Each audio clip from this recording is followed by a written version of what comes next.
A few years ago, plastic bag waste in our city came to a tipping point. It was clear we had a bag problem.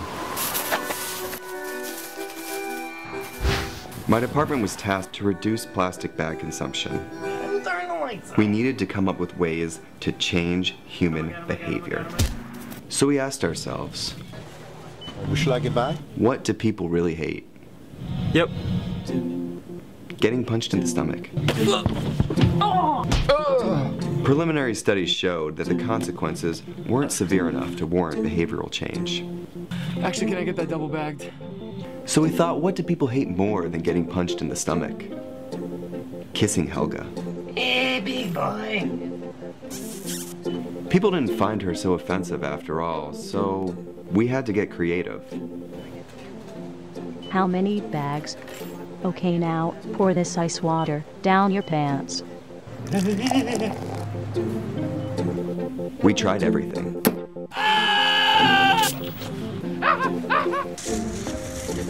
Eat this rat. Defuse this bomb. Even fighting your clone. After blowing through millions of dollars of government funds on research, I came up with a brilliant idea. Why don't we just charge 5 cents per bag? That's a stupid idea. Would you like it back? Yes. 5 cents a bag. 5 cents? 5 cents? Do I still have the option of getting punched? Honestly, I don't know how everyone else missed it. Why don't you just get a reusable bag?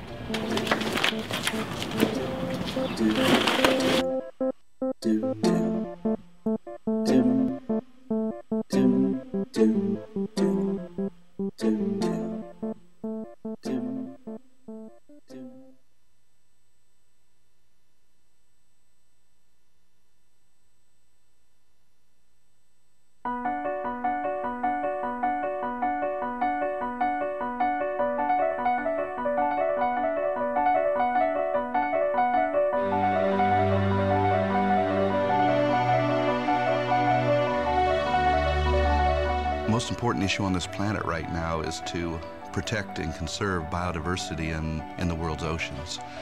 And I don't think people realize just how intimate our connection is with the oceans themselves. Not only do they provide the very foundation of life and control our weather, but life just simply could not exist without a healthy ocean. The real problem, though, is apathy.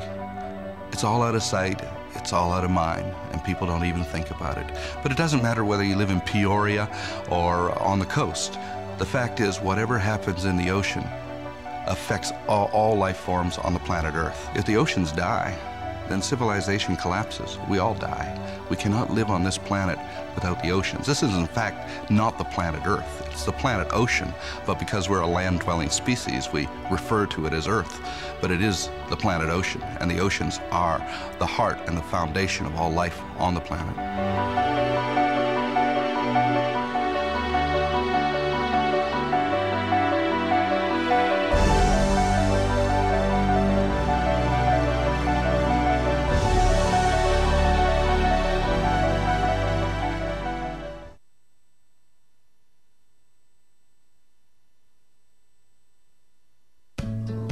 You wouldn't let money just blow out of your house. So when your AC or heater is on, make sure the doors, windows, and fireplace flue are shut tight. If you're headed out, turn down the AC or lower the heat by 10 degrees. And always keep your water heater set at 120. A little bit of common sense goes a long way. Get more great tips at energysaver.gov. So, I'm kind of new here, but I've noticed a trend. My human does this funny thing where she goes around and gets all my toys, and then she hides them in that basket by the door. You know, but it's always the same basket, and it's always in the same place. And then she acts so surprised when I find them, but, you know, she's putting them in the same basket. Again. It's like, hello, that's where you put it last time. You were the worst at hide and go seek.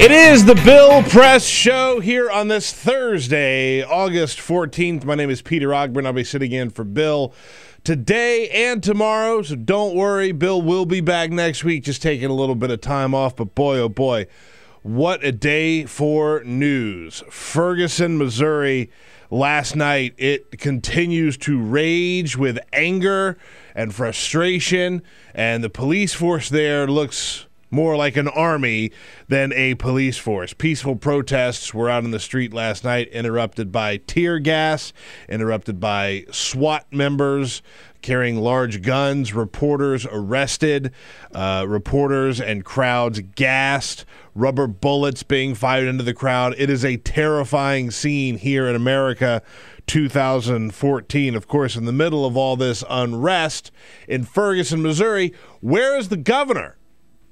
Where is the president, for that matter? The president was at a party last night. Maybe we could use a little guidance from our president here in these times. Meanwhile, remember we said we weren't going to go back into Iraq? Not so fast. 1,000 American troops on the ground in Iraq.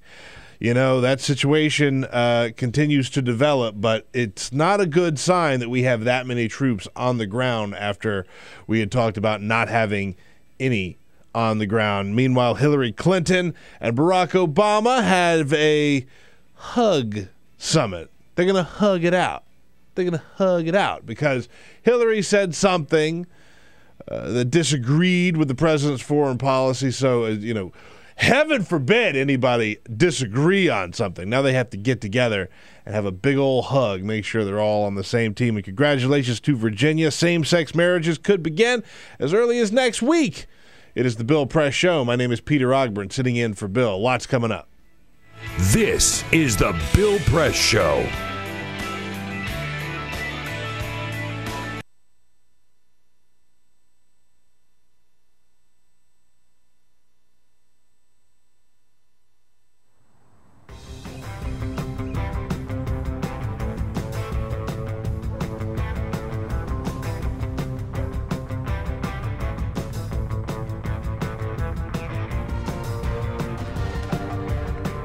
Sometimes when I'm walking down the street, I'm not necessarily looking out and seeing all these water-wasting lawns and people that aren't as connected to their neighbors and their lives as they could be.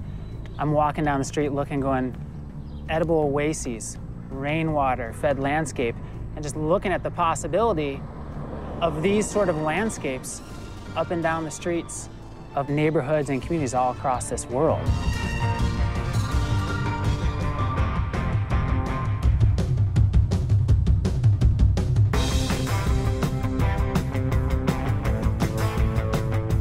Small actions do ripple and they add up and they have a cumulative impact. And so when you're building upon your small mindful actions, you have the confidence and the ability to take on something a little bit greater. So that could be nice. This, in the context of where we're at as a planet with climate change and these really big issues and people that are more disconnected and less skilled than ever, it becomes even more amazing and powerful how much of a solution this is to design these ecological gardens and to come together with shared vision and shared voice. There's never been a time where your choices have mattered more. Doing something as simple as us transforming a landscape creates a model that anybody could look at far and wide, and you're sharing food and connecting and building skills together in your own neighborhood. It's a richer way to live in normal times, but in the new normal of climate change and erratic weather and economic upheaval, it becomes essential. Whether it's me, you, Gandhi, Che, MLK, Willy Wonka, whoever, past, present, or future, the power of our daily actions is all that we have. And like our community said, give me a place to stand and a lever long enough and I'll move the world. And that's what those simple actions do. They move the world every day.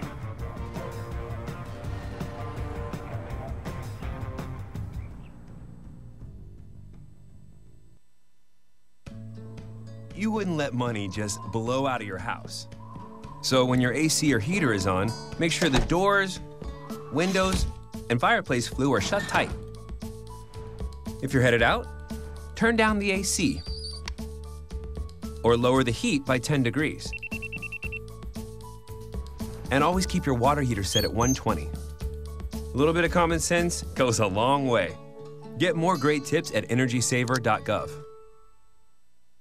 So, I'm kind of new here, but I've noticed a trend. My human does this funny thing where she goes around and gets all my toys, and then she hides them in that basket by the door. But it's always the same basket, and it's always in the same place. And then she acts so surprised when I find them, but, she's putting them in the same basket. Again. It's like, hello, that's where you put it last time. You were the worst at hide and go seek.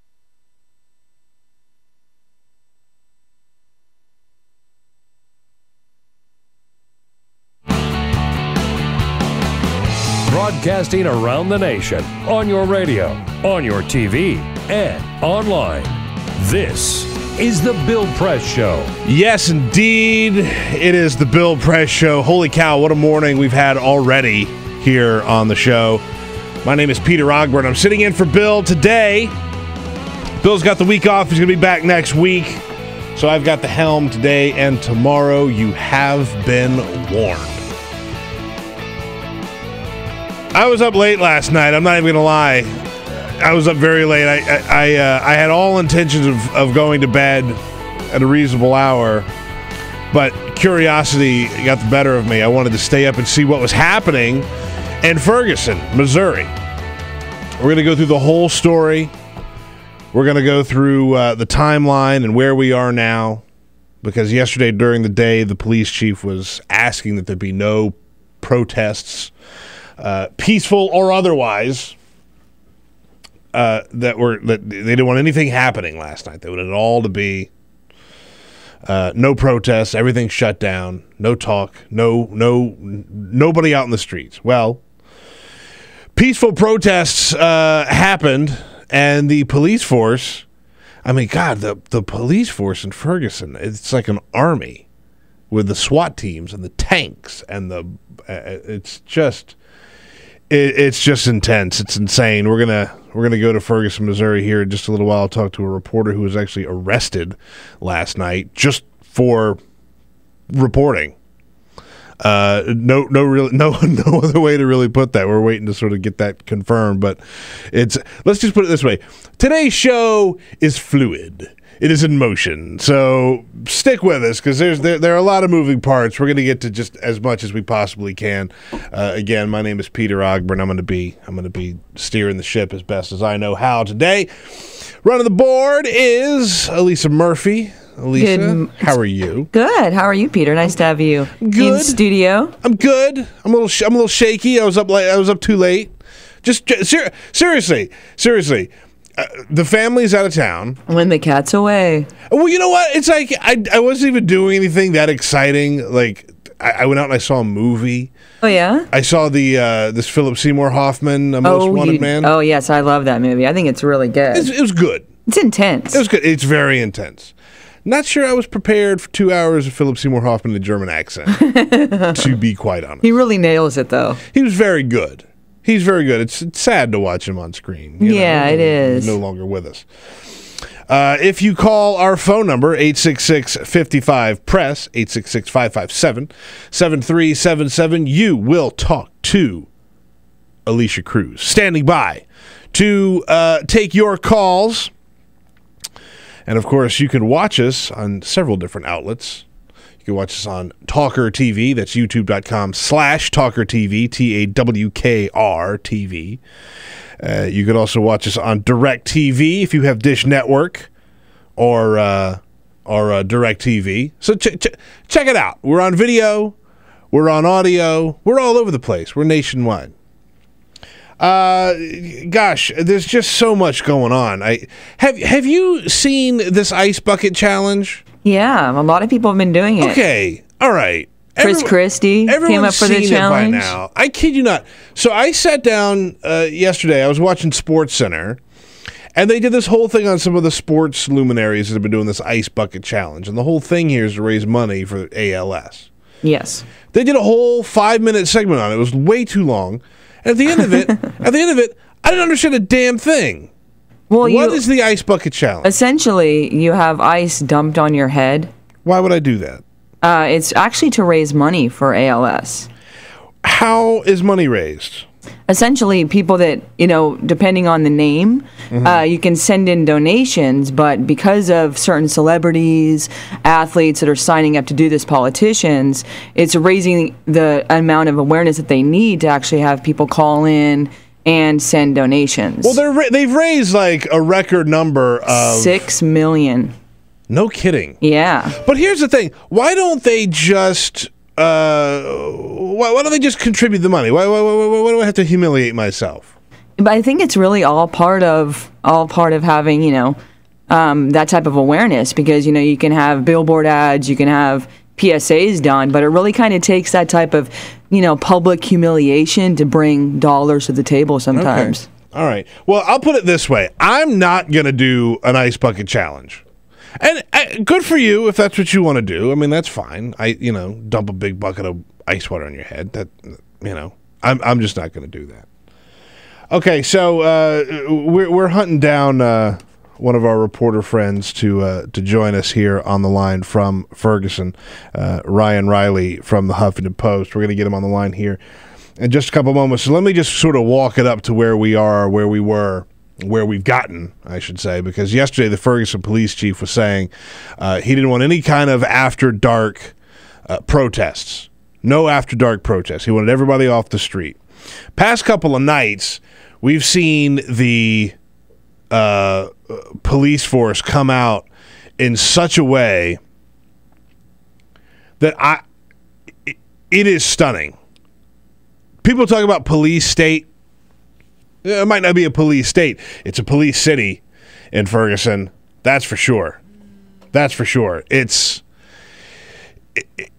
ugly. It's tear gas. We've seen pictures of citizens just walking down the street with a group of 6 or 7 police officers with guns drawn on them, just walking down the street. This, of course, all stems from the shooting of Michael Brown, a rising college freshman. He was gunned down by a police officer. Police have taken the police officer who shot him off of the street, have not released his name because, they fear for his safety. Now,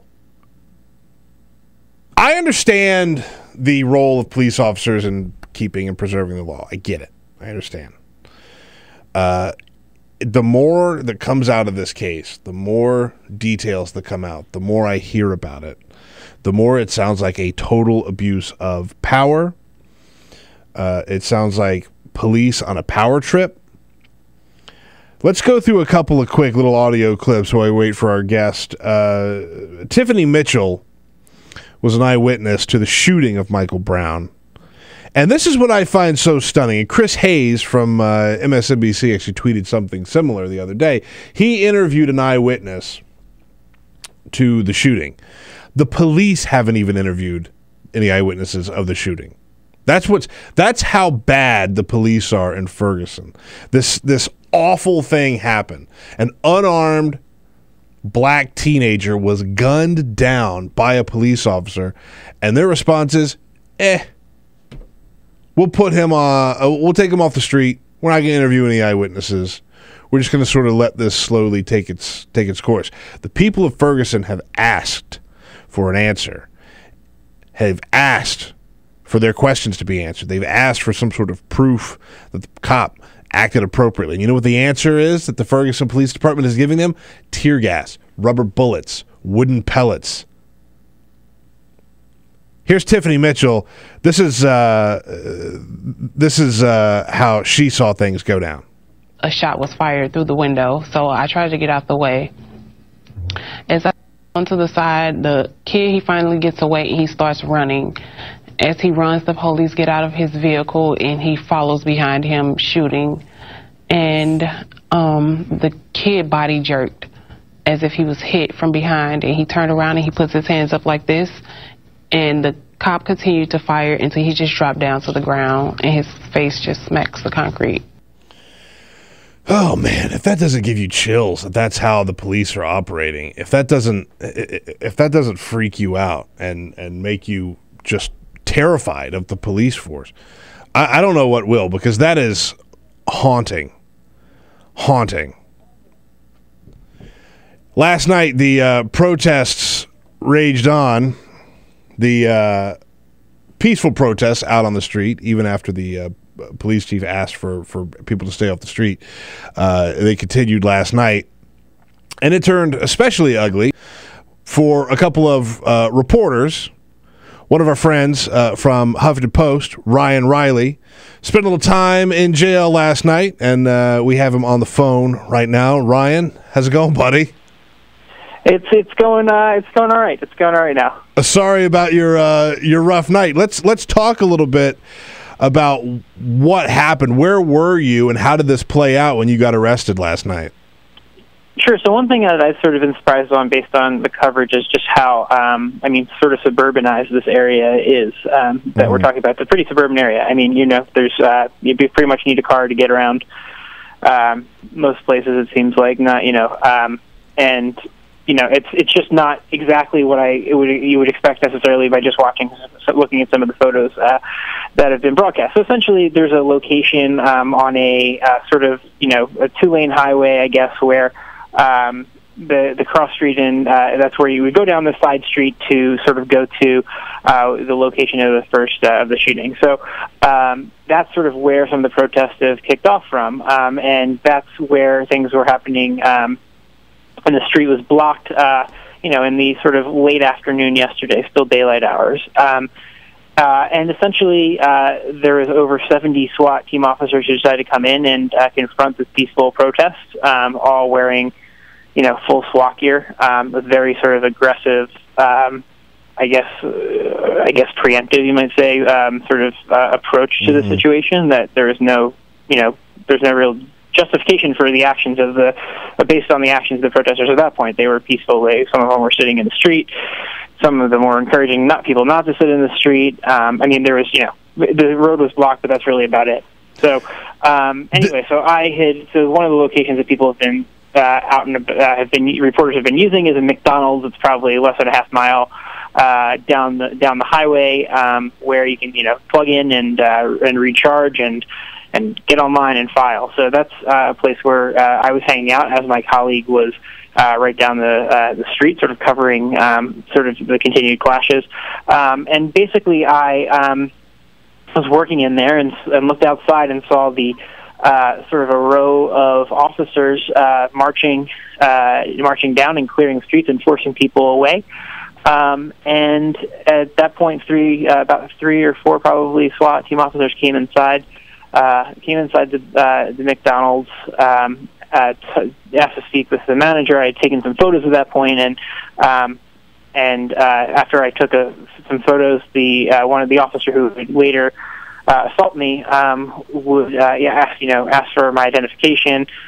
Because I wasn't doing anything suspicious, and there's no justification, or because he had no reason to suspect committing a crime, which is the only reason you can ask someone for an ID. I said, no. Basically, good for you. Yeah. Why I had to provide ID, and subsequently, he didn't really press the issue, and then they left the McDonald's and walked away, and we thought it was sort of fine. They just basically said that they're not going to respond to 911 calls, and that they couldn't provide for our safety or guarantee our safety if we stayed there. And that was fine with us. This isn't. I think based on the conduct, there might be more justification for being more afraid of the police here than there is in the community. Yeah, exactly. Well received.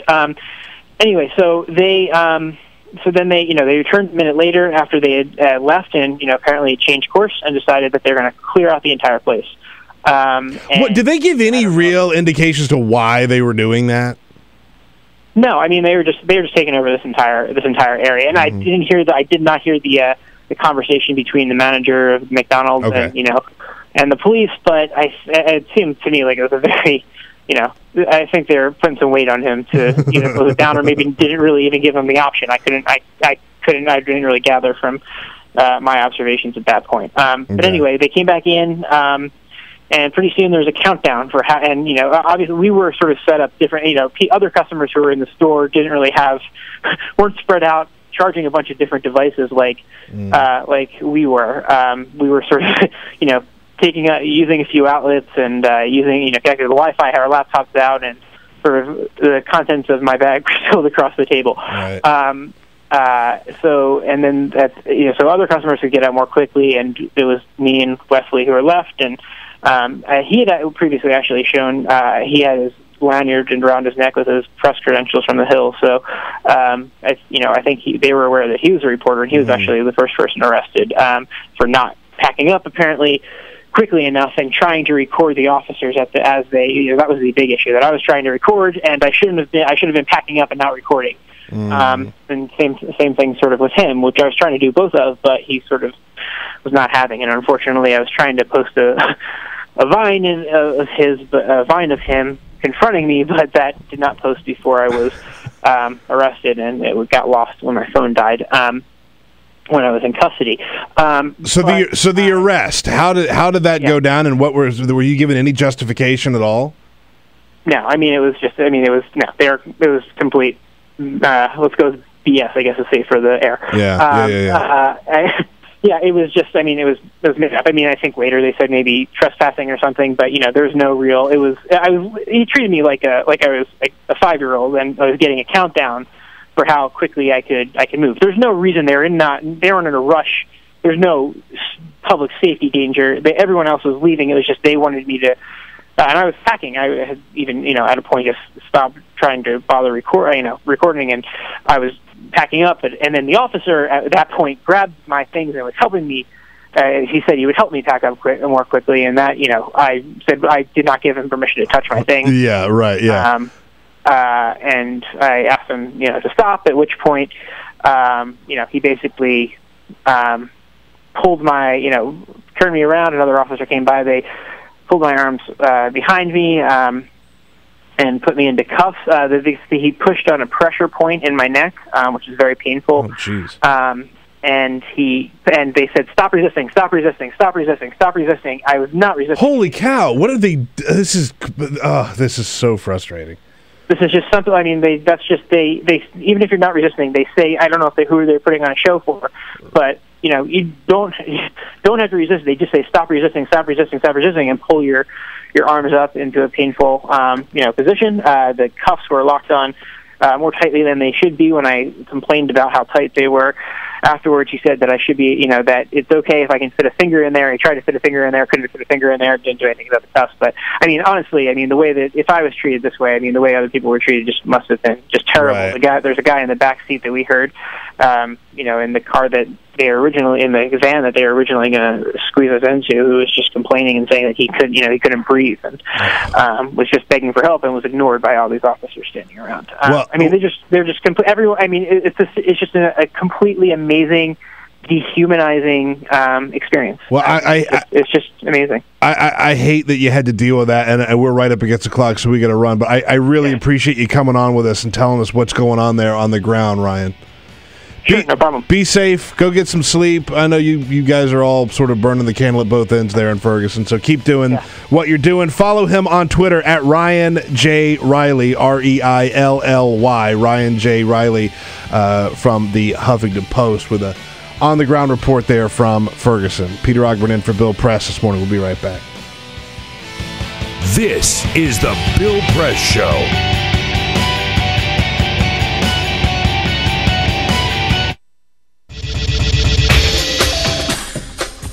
Tune into Free Speech TV for Democracy Now!, a national, independent, award-winning news program bringing you people and perspectives rarely seen on corporate media. Grunt work. Love it, hate it, useful, not useful? Necessary. Our social entrepreneurs are people who have been on the front lines of social change. I've learned so much from talking with them. This is Cafe Impact, and I'm Jonathan Lewis. I will say that I think is a challenge for anyone, especially the new workforce as they come in, is the ability to accept grunt work with grace. The most boring, awful details are the most important elements of doing this work, from the way you save names in your Rolodex to the way you bank and you deposit checks. The truth is, this work isn't glamorous, it's rewarding. You don't go into this for the glamour, you go into it for the impact. And so it takes that determination to do the scut work to actually get anywhere. It can be really challenging in a first job for someone who's coming out of finishing school to have the enthusiasm that they do to make the type of social impact that they've dreamed of. And now they're here in this first job and all of a sudden they're shouldered with all this grunt work. And they don't understand and they don't get it and they're resentful. Talk more about the power of answering phones. Sure, I did that myself, you know, took out the trash, cleaned offices when I had to, and it's all good. There's power in being a good team player and in being somebody who sometimes has to support other people's leadership before you get to have your own moment in the sun. Is it hard to wait?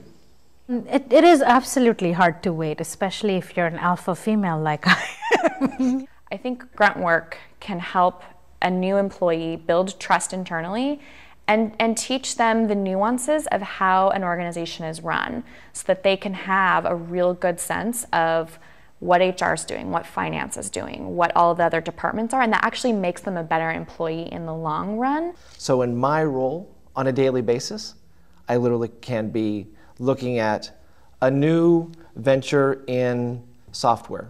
We could be looking at a microfinance deal. I could be making coffee, taking out the trash, and riding a tractor on any given day. Have you found people who thought it was demeaning that they were given this job, work in the front office and make the coffee when they graduated with all A's from this great university? And, yeah, people like that just don't last very long in our world. If your approach to life is that, you know, you're so smart and you're such a fabulous entrepreneur that you can't understand why people aren't giving you opportunities, it's really hard to advance.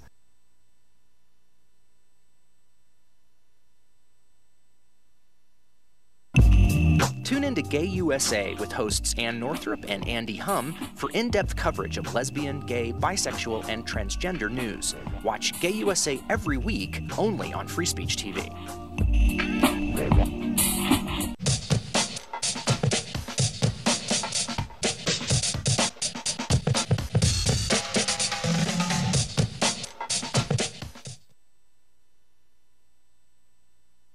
'What the frack? What the frack? What the frack? President Obama, are you fracking kidding me? Reopen the EPA studies. In Texas, Wyoming, and Pennsylvania. Fracking pollutes our oceans. Fracking poisons our water. Fracking makes climate change worse. Fracking relies on toxic chemicals that cause cancer. Ban fracking now. Ban fracking now. Go on.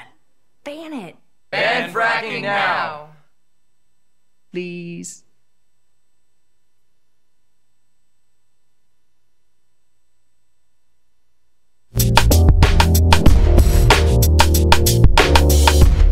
$866-55-PRESS is our phone number. It's the Bill Press Show. What happens next in Ferguson, Missouri? Taking your calls next with me, Peter Ogburn, in for Bill Press. This is the Bill Press Show.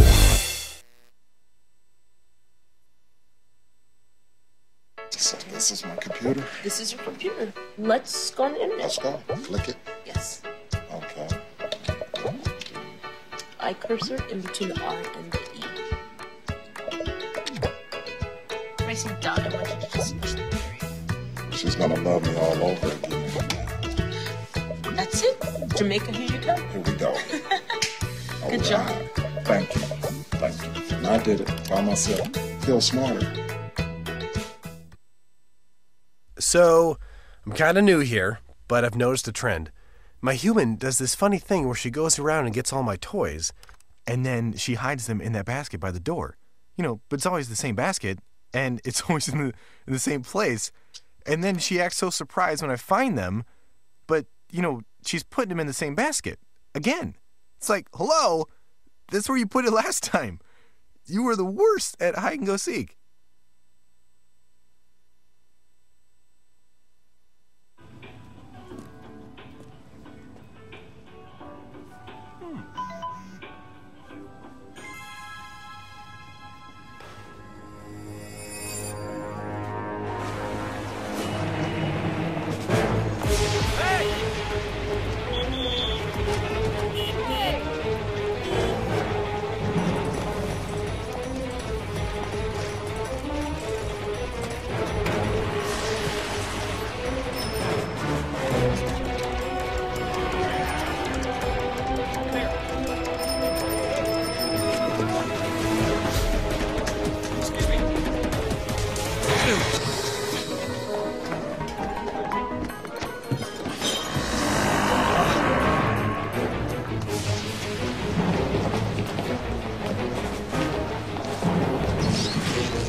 Same time next week? Well, of course. Put away a few bucks, feel like $1 million. For free tips to help you save, go to Feed the Pig.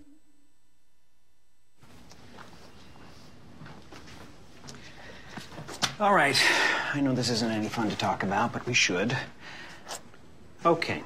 So who's going to do what? I'll pack the dead batteries. Great. I'll only put what I don't need into a duffel bag. Perfect. That's totally unhelpful. No problem.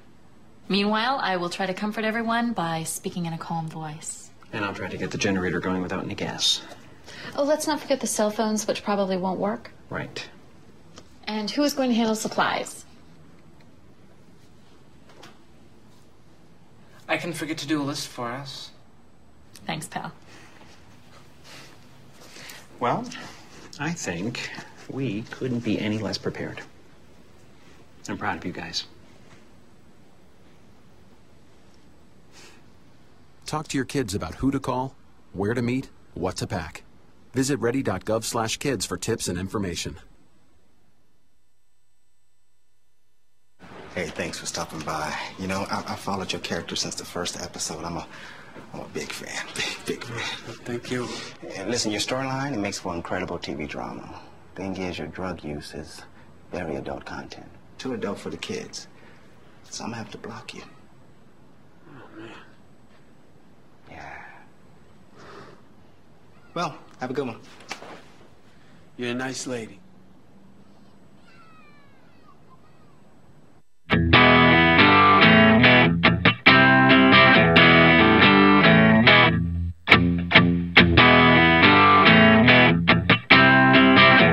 On your radio, on TV, and online. This is the Bill Press Show. Yes, indeed, it is the Bill Press Show. My name is Peter Ogburn. I'm sitting in for Bill Press today. Thank you for tuning in. Been a wild ride already this morning, and so much more show left. If you're not watching today's show, shame on ye. It's going to be a good one. We just finished talking to Ryan Riley from the Huffington Post, who was arrested last night in Ferguson, Missouri, along with Wesley Lowry. Now, as we do this program, we have 3 televisions on in the studio. Right? We have the volume down so you can't hear, but we're watching CNN and Fox and MSNBC. Now, I don't watch... I mean, I keep my eye on them, but we don't listen to what's going on.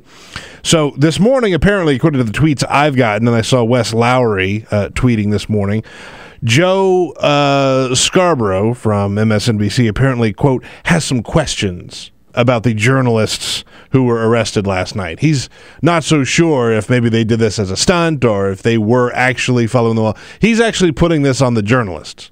He's saying that Wes Lowry and Ryan Riley, who, again, we just talked to, may have had some sort of ulterior motive. Now, I didn't hear what Joe said, but I've seen enough tweets here to get the idea that he's sort of mocking their whole situation.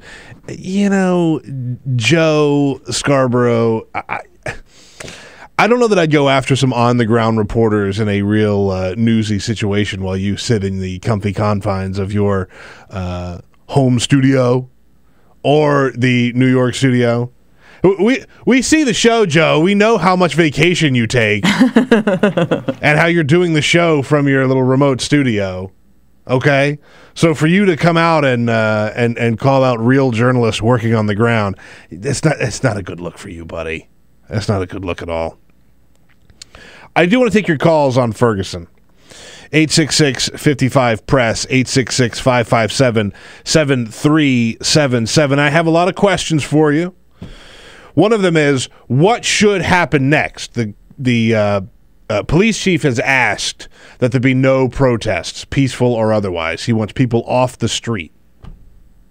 To which I say, screw you. We got a message. They have a message there in Ferguson. They need to get it out. Of course they could go out on the street. And it's a protected right as an American. What are we talking about here? We're going to turn this into a police state? Stay in your homes past dark? There's no violence really going on there except for the violence perpetrated by the police.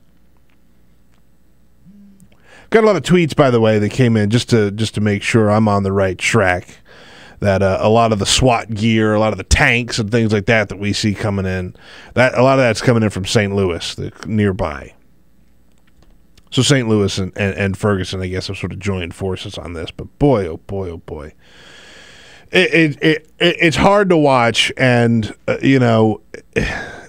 it's even harder to watch knowing that these folks who are trying to get their message out are being accosted, shaken down, and harassed by the people that are here to serve and protect, by the police. If I see one more picture of an unarmed black person on the street with guns pointed at them by SWAT team members, that'll be too much. On Twitter, a guy I like to follow, LOL GOP, very funny guy. Couple of quick tweets from him this morning. Number one, there's no reason that the police who were out in Ferguson last night should be out tonight. Absolutely. There's an accountability issue going on here. These police who are acting this irresponsibly, they just get to keep going. Yeah, business as usual. Also on Twitter, LOL GOP, quote, there's no reason that today shouldn't be all about starting to get the community of Ferguson the answers they need. Now that is the point. Why can't they get the answers that they're looking for? Why can't the police say, here's what happened with this police officer, here's why Michael Brown was shot? When you shoot an unarmed person, when you shoot an unarmed 18-year-old black man in America, I think you should have to go through hell to prove that you were within your right as an officer of the law to do that. Not have your boss hide you away, keep your identity hidden, not interview any witnesses, not release any kind of real report on what happened. That's BS. I caught myself. I actually caught myself. Proud of that. Well, it's BS. These are people who all they want are answers, and they can't get them. Joey in Chicago called 866-55-PRESS. My man Joey, thanks for calling in. Hi, Peter. This is a joke. That police chief's a joke. They should get some answers for these people. These policemen are civil servants. You guys serve and protect the citizens. You don't attack the citizens. Why do you got to go dress up as Teenage Ninja Turtles and go start violence? You're the ones causing the violence. You are not military. You are a civil servant. That's the thing, Joey. That's the thing. These police officers, yeah, you're right. We should hold them to a higher standard. Police officers should absolutely be held to a higher standard. They are officers of the law. They're trained to de-escalate these situations. Has anybody seen any signs whatsoever of de-escalation? It's just constant escalation. Running around shooting rubber bullets, wooden pellets, tear gas, explosives, armored trucks on the streets, telling people to stay in their houses after dark. You think that's de-escalation? A no-fly zone? A no-fly zone? Give me a break.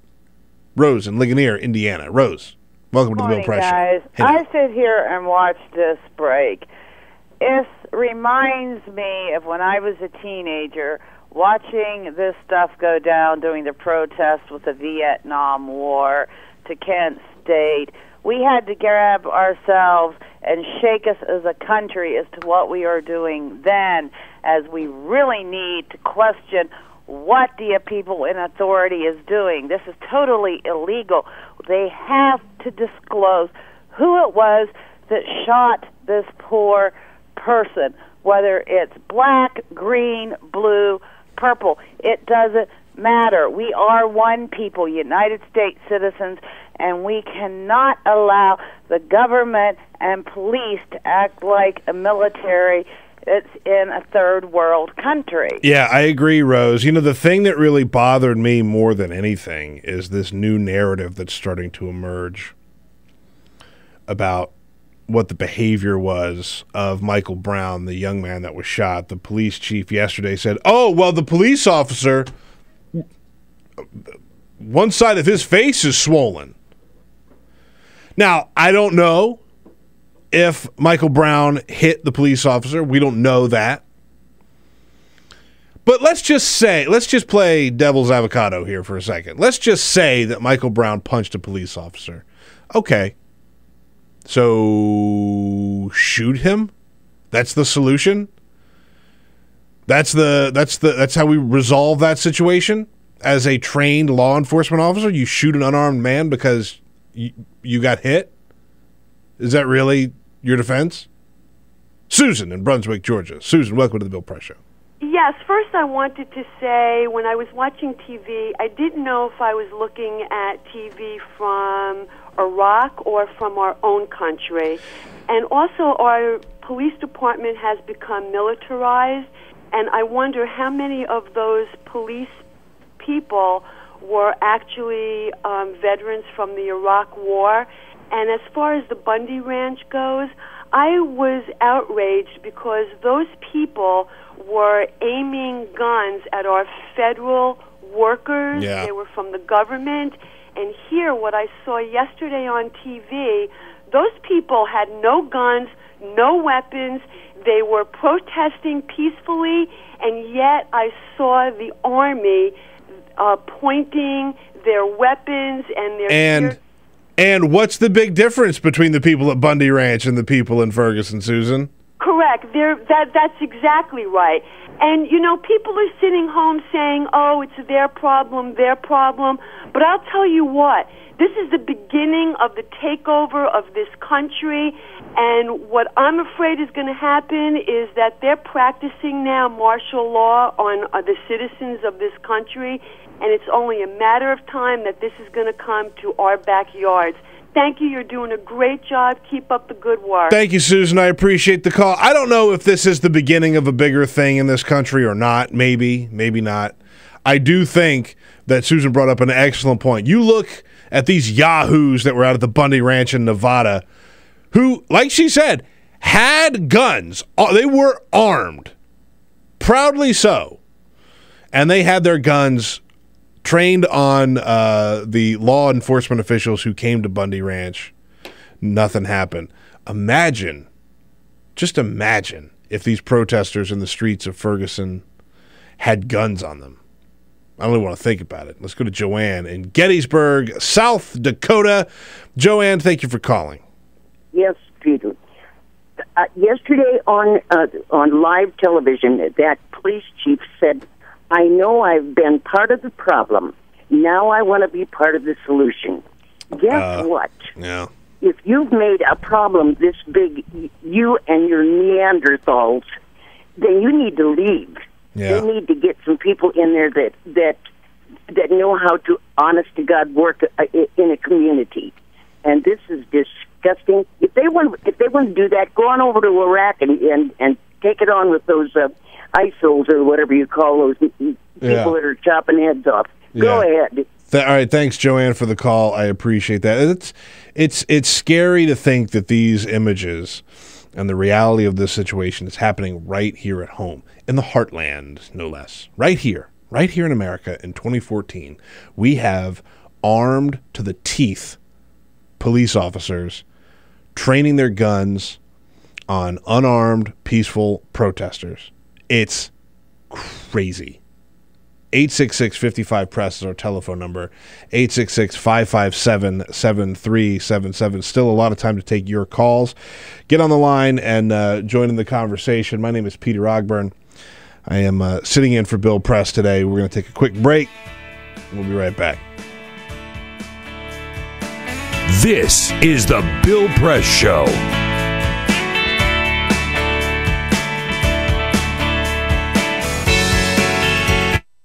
What the frack? What the frack? What the frack? What the frack? President Obama, are you fracking kidding me? Reopen the EPA studies. In Texas, Wyoming, and Pennsylvania. Fracking pollutes our oceans. Fracking poisons our water. Fracking makes climate change worse. Fracking relies on toxic chemicals that cause cancer. Ban fracking now. Ban fracking now. Go on. Ban it. Ban fracking now. Please.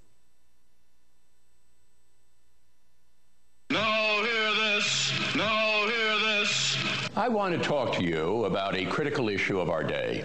Net neutrality. If you spend time on the internet for work or school or fun, listen up. In case you don't know what's going on. We're halfway to the apocalypse right now. The bill effectively ends what's known as net neutrality, which is the concept that everyone, everywhere should have free, universal, and non-discriminatory access to the internet. No matter what your political agenda, net neutrality protects your freedom of speech. The multi-billion-dollar corporations like AT&T, Level 3, Verizon, Cogent, Comcast, and others want to be able to decide which websites open quickly, which don't, what information passes through, and which does not. You know what that means? They want to come in and discriminate against musicians, Small business, entrepreneurs, special interest groups, competition, consumer choice, political and environmental activist groups, bloggers, democracy, church groups, and average Joes. They seek to impose and expand an empire of oppression.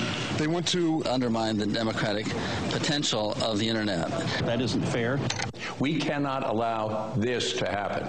The world has turned against this. We've even got the Christian Coalition and the NRA involved in this because... Let me just make this point once again. Everybody understands that if you have anything that's remotely not mainstream, that this can be blocked if these measures go through. Call Congress. Tell them. 2 questions. 1. Do you support freedom for your constituents? 2. Do you support discrimination and favoritism for multi-billion-dollar corporations? Call into all radio talk shows. Tell them. I don't want big corporations to decide what I can or cannot view on my computer. All right. This is a major issue. They're doing it right now. 2 anti-government, self-described revolutionaries have shot up a pizza restaurant as well as a Walmart in Las Vegas. The internationally syndicated political series, The David Pakman Show, provides progressive talk, analysis, and interviews with the nation's youngest radio and television host, David Pakman. Find out more and catch up on all the latest episodes by visiting our website at freespeech.org.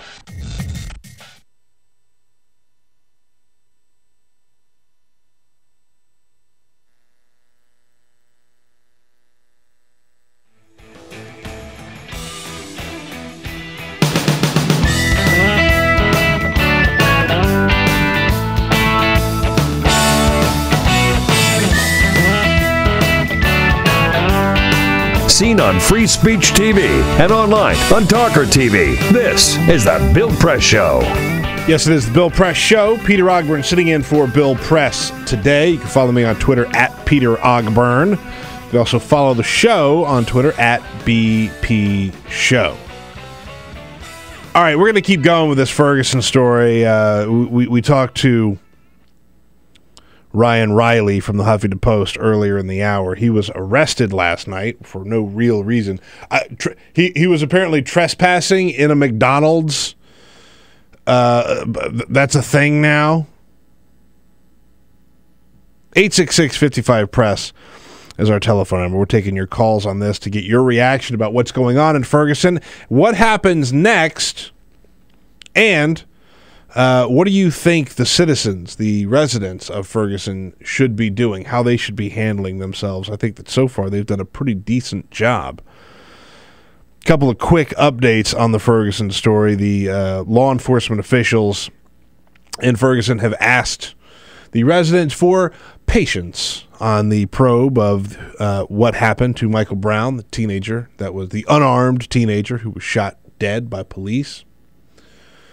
A little more patience has been called for. And CNN yesterday, can we play this clip again from Tiffany Mitchell? She's one of the witnesses that saw what happened, saw Michael Brown get shot. This is what she saw. This is the one we played earlier, but go ahead. A shot was fired through the window, so I tried to get out the way. As I went to the side, the kid, he finally gets away and he starts running. As he runs, the police get out of his vehicle and he follows behind him shooting.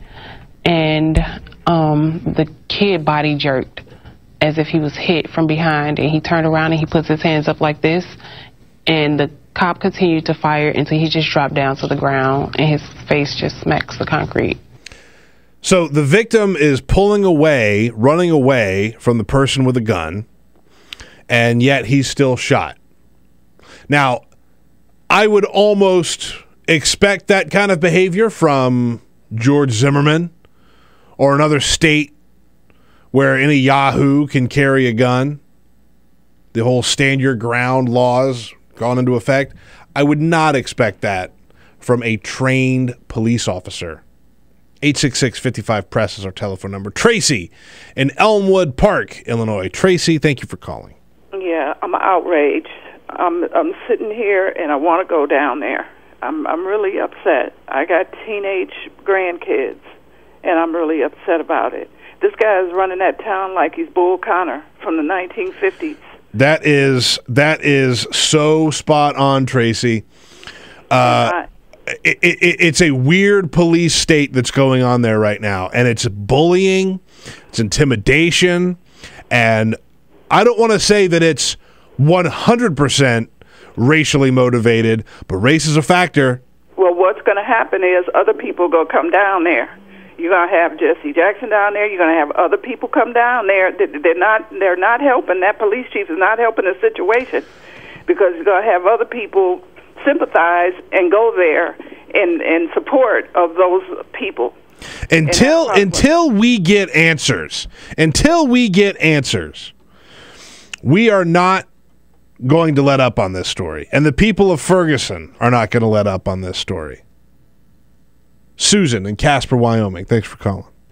Yes, I just do not understand what happened to serve and protect. Yeah. That was the basis of our police department. Yep. And I just feel that it's become a them against us. And there's an old saying that there's not one situation that a cop can't make worse. And this is just showing from the shooting until now that is exactly true. Police should be there to de-escalate. They're trained to de-escalate situations, and they're only making this situation in Ferguson worse. Pam in Chicago, Illinois. Pam, thank you for calling. Yes, this shows the contrast as to how police officers, law enforcement deal with the black community versus the white community or even more affluent communities. Here in Chicago, I've had personal experience with police brutality and just being stopped by police officers. Peter, it occurs every day, and people like to say black people are just whining or what are we complaining about, or some even want to justify it and say we deserve it. I'm not a criminal, Peter. I'm a law-abiding citizen that tries to participate in our local community policing activity. So I shouldn't be subject to this. It is wrong to withhold that police officer's name. But, Peter, let me ask you, the media know they could release the name. Now, is it their obligation? I don't know. I don't know. I don't know that the media knows the name. I think that they have protected this guy and kept his identity quiet. I think that if the media did know, I do think that they would get it out there. And I know that there are some members who are actively looking for this guy's name. That's a great call, Pam. I appreciate it. My name is Peter Ogber. We're just right up against a break. Filling in for Bill Press. We'll be right back. This is the Bill Press Show.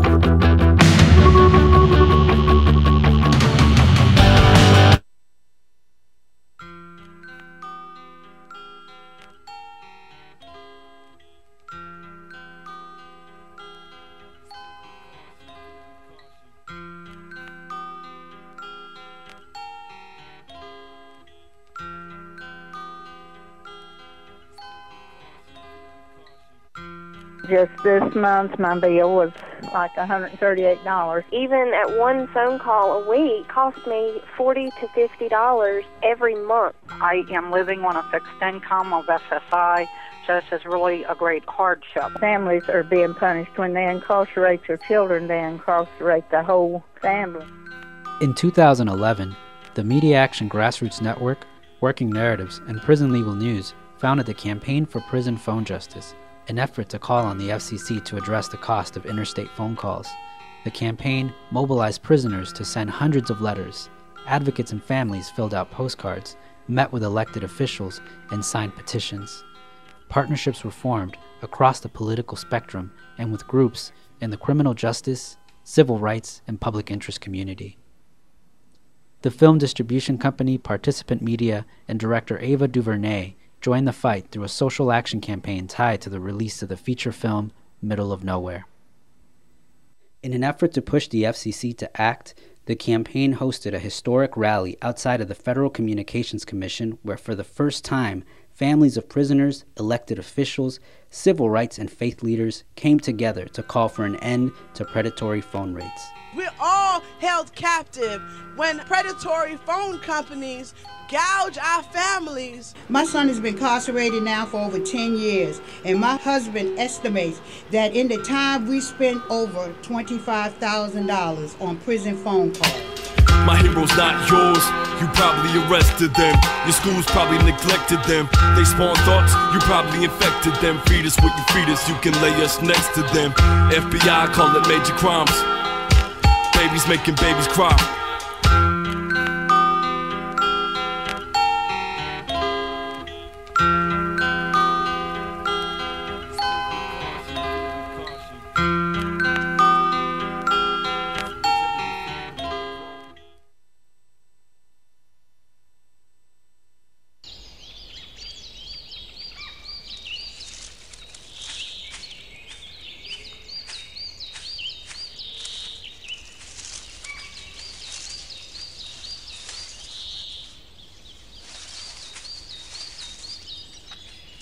At Earth Justice, we defend the environment in the courtroom. Join our fight. When you take a seat, you take a stand. Earth Justice, because the Earth needs a good lawyer.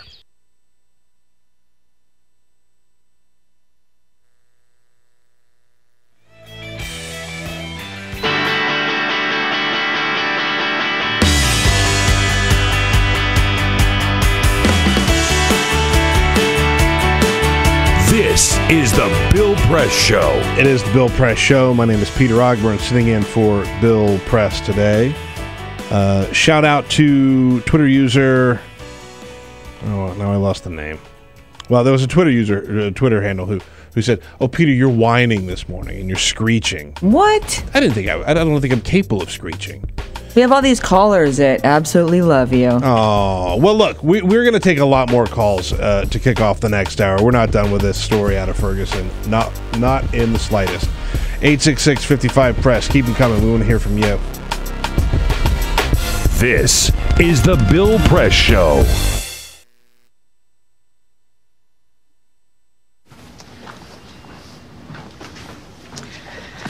All right, I know this isn't any fun to talk about, but we should. Okay, so who's going to do what? I'll pack the dead batteries. Great. I'll only put what I don't need into a duffel bag. Perfect. That's totally unhelpful. No problem. Meanwhile, I will try to comfort everyone by speaking in a calm voice. And I'll try to get the generator going without any gas. Oh, let's not forget the cell phones, which probably won't work. Right. And who is going to handle supplies? I can forget to do a list for us. Thanks, pal. Well, I think we couldn't be any less prepared. I'm proud of you guys. Talk to your kids about who to call, where to meet, what to pack. Visit ready.gov/kids for tips and information.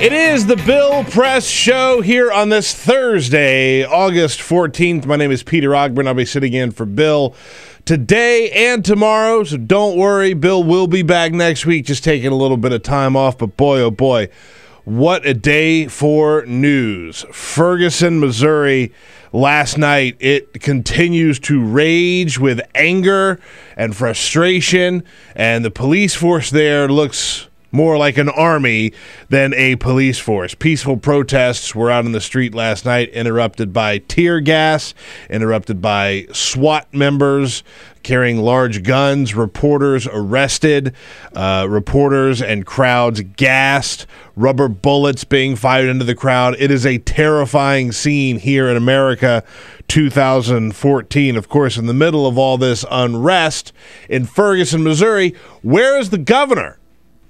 Where is the president, for that matter? The president was at a party last night. Maybe we could use a little guidance from our president here in these times. Meanwhile, remember we said we weren't going to go back into Iraq? Not so fast. 1,000 American troops on the ground in Iraq.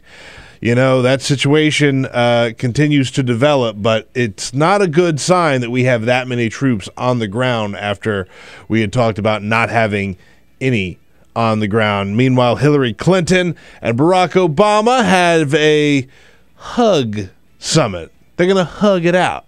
They're going to hug it out because Hillary said something that disagreed with the president's foreign policy. So, you know, heaven forbid anybody disagree on something. Now they have to get together and have a big old hug, make sure they're all on the same team. And congratulations to Virginia. Same-sex marriages could begin as early as next week. It is the Bill Press Show. My name is Peter Ogburn, sitting in for Bill. Lots coming up. This is the Bill Press Show. What gets you into college?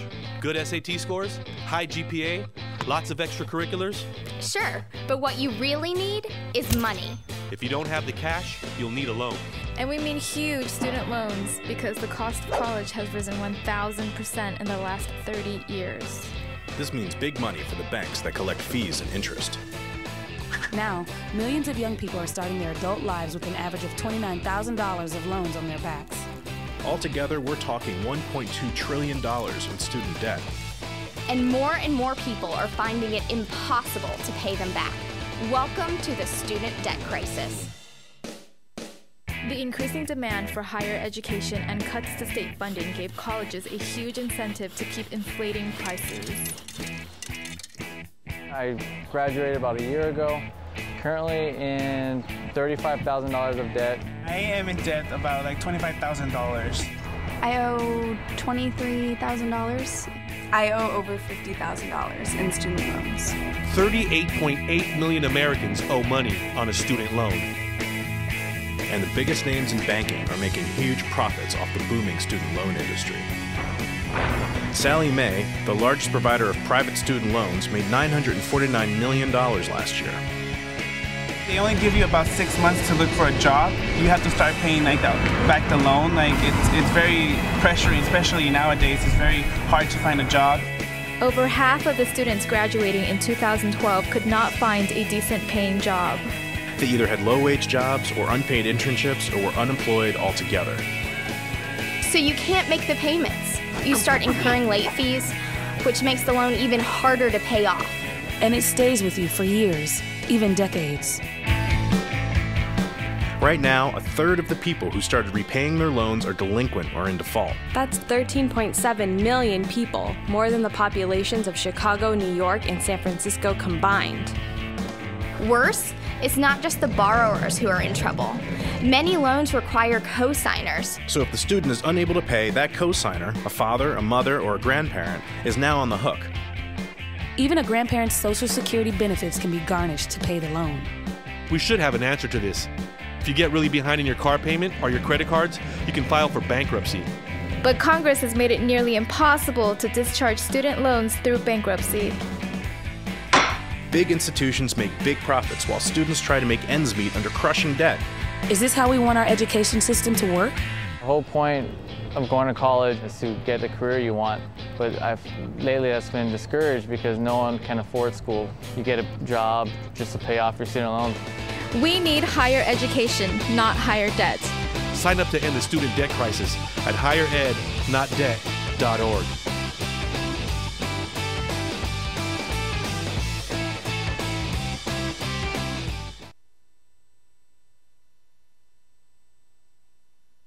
What the frack? What the frack? What the frack? What the frack? President Obama, are you fracking kidding me? Reopen the EPA studies. In Texas, Wyoming, and Pennsylvania. Fracking pollutes our oceans. Fracking poisons our water. Fracking makes climate change worse. Fracking relies on toxic chemicals that cause cancer. Ban fracking now. Ban fracking now. Go on. Ban it. Ban fracking now. Please.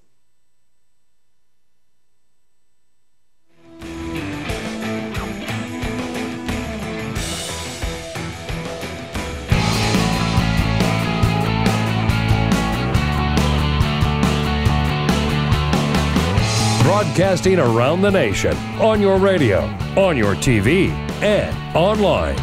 This is The Bill Press Show. Yes, it is The Bill Press Show. Bill is out for the rest of the week, so I am here. My name is Peter Ogburn. Sitting in until he gets back. Don't worry, he will be back. He's alive and well. He and I, we texted yesterday, so he's around. Oh. He's going to be back. Don't worry. You can watch us live on Free Speech TV. Also streaming live video at youtube.com/TawkrTV, TAWKR TV. Tweeting at BP Show. I'm also tweeting at Peter Ogburn.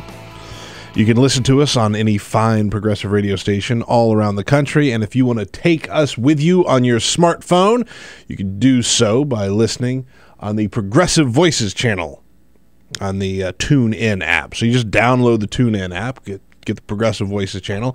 Boom. You got us. Live. Running the board this morning is Elisa Murphy. Elisa, hello there. Hey, good to be here. Are you well? Very well. Good.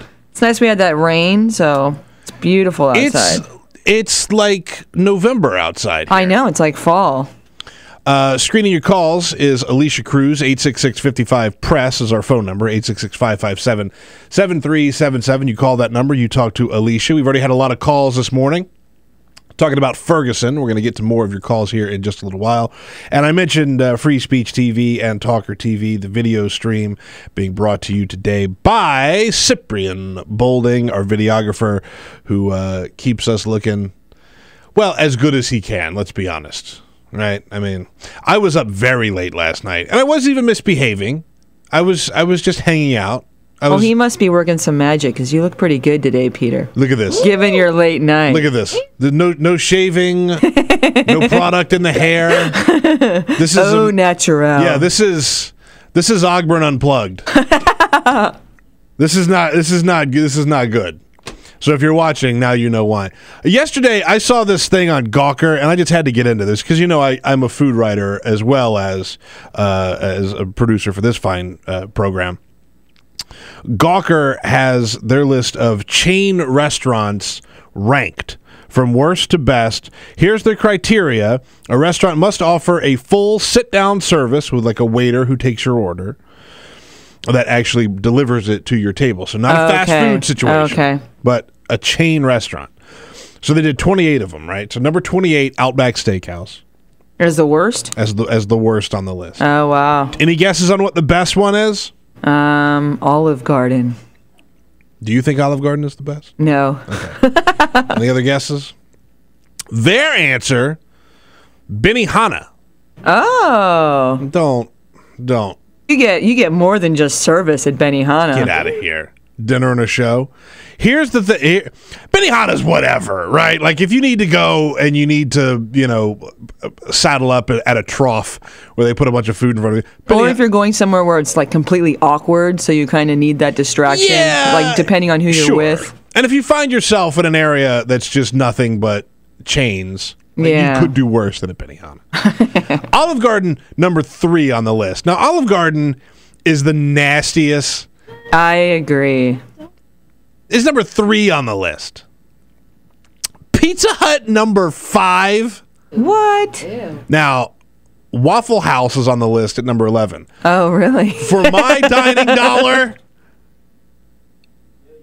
Waffle House is near the top of that list. Depending on what city you're in. I mess with the Waffle House. It doesn't matter where I am. If there's a Waffle House, I'm going at 2 in the morning. Red Robin, number 17. Hard Rock Cafe at number 19. Here's the thing, though, right? So, like, P.F. Chang's, not good food. Not at all. Don't eat at P.F. Chang's. And it's overpriced for what it really is. You go anywhere now. You get a Chinese carryout, right? You're going to go to a P.F. Chang's. Spend $20 on some cashew chicken. But they got that now at number 6 on the list. No way. But the fact that they have Pizza Hut at number 5, Ruby Tuesday at number 4. Oh. It's that salad bar. That salad bar, though. But still, number 4 chain restaurant. I don't know that I have many like better options to put up here any higher. I mean, because chain restaurants in general are all kind of the same. That's true. Are we missing any? Is there any? Are there any chain restaurants you go to? The only one I really go to at all is Red Robin. Okay, here's the deal. That Southwest chicken salad. I go to good. I go to Red Robin. I used to go to Red Robin a lot more. I'll tell you why. When I first had children. When my children were younger, if you want to go to the loudest, most offensive, in your face, barrage on your senses, right? We call it the Hamburger Thunderdome because they serve burgers and you go in and it's so loud you can't escape just the onslaught. But they have Red Robin on number 17. My kids just blend in at Red Robin, right? If I take them anywhere else, it sounds like a fire alarm going off. Is Friendly's on that list? Friendly's is on the list. Elise, I'm glad you mentioned they are number 14. Oh, because of the balloon. You get the free balloon. The food at Friendly's, garbage. The ice cream, though? Yes. Come on now. Go for the ice cream. Go for the ice cream. Okay. All right. Switching gears in the most dramatic fashion possible. We're going to Ferguson, Missouri, where I want to talk about what happened there last night. We're just going to catch up to speed as quickly as we can. So the police chief yesterday asked that there be nobody out on the streets after dark. He wanted everybody to stay home. The citizens of Ferguson, Missouri said, that doesn't really work for us. You still owe us a lot of answers about this Michael Brown, an unarmed black man who was shot by a police officer. They want to find out why this unarmed teenager was shot dead. And the police have so far not given the answers. They are protecting the identity of the police officer that shot him. He's currently on leave, but haven't really heard much else about what's going on there. And you have now unarmed citizens who are on the street being confronted by SWAT teams with, AK-47s and riot gear, ready to throw down. So I was listening to the police chief yesterday who was saying, you guys need to stay at home. And I was thinking to myself, screw that. Why should they have to stay at home? Why don't you give some answers?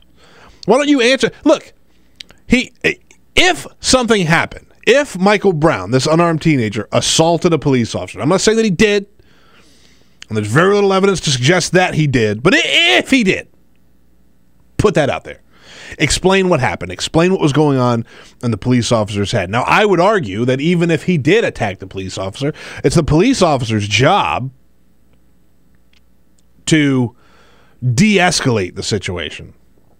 So last night, 2 reporters were arrested in a McDonald's. One of them, Ryan Riley from the Huffington Post, he joined us in the last hour. I encourage you to go check out the show, TawkrTV, youtube.com/TawkrTV. Some audio from Ryan Riley where he talks about how he was arrested last night and the police officer slammed his head into the door on the way out. The worst part was he slammed my head against the glass purposefully on the way out of the McDonald's and then sarcastically apologized for it. Now, last night, the president, who was on vacation, was at a party.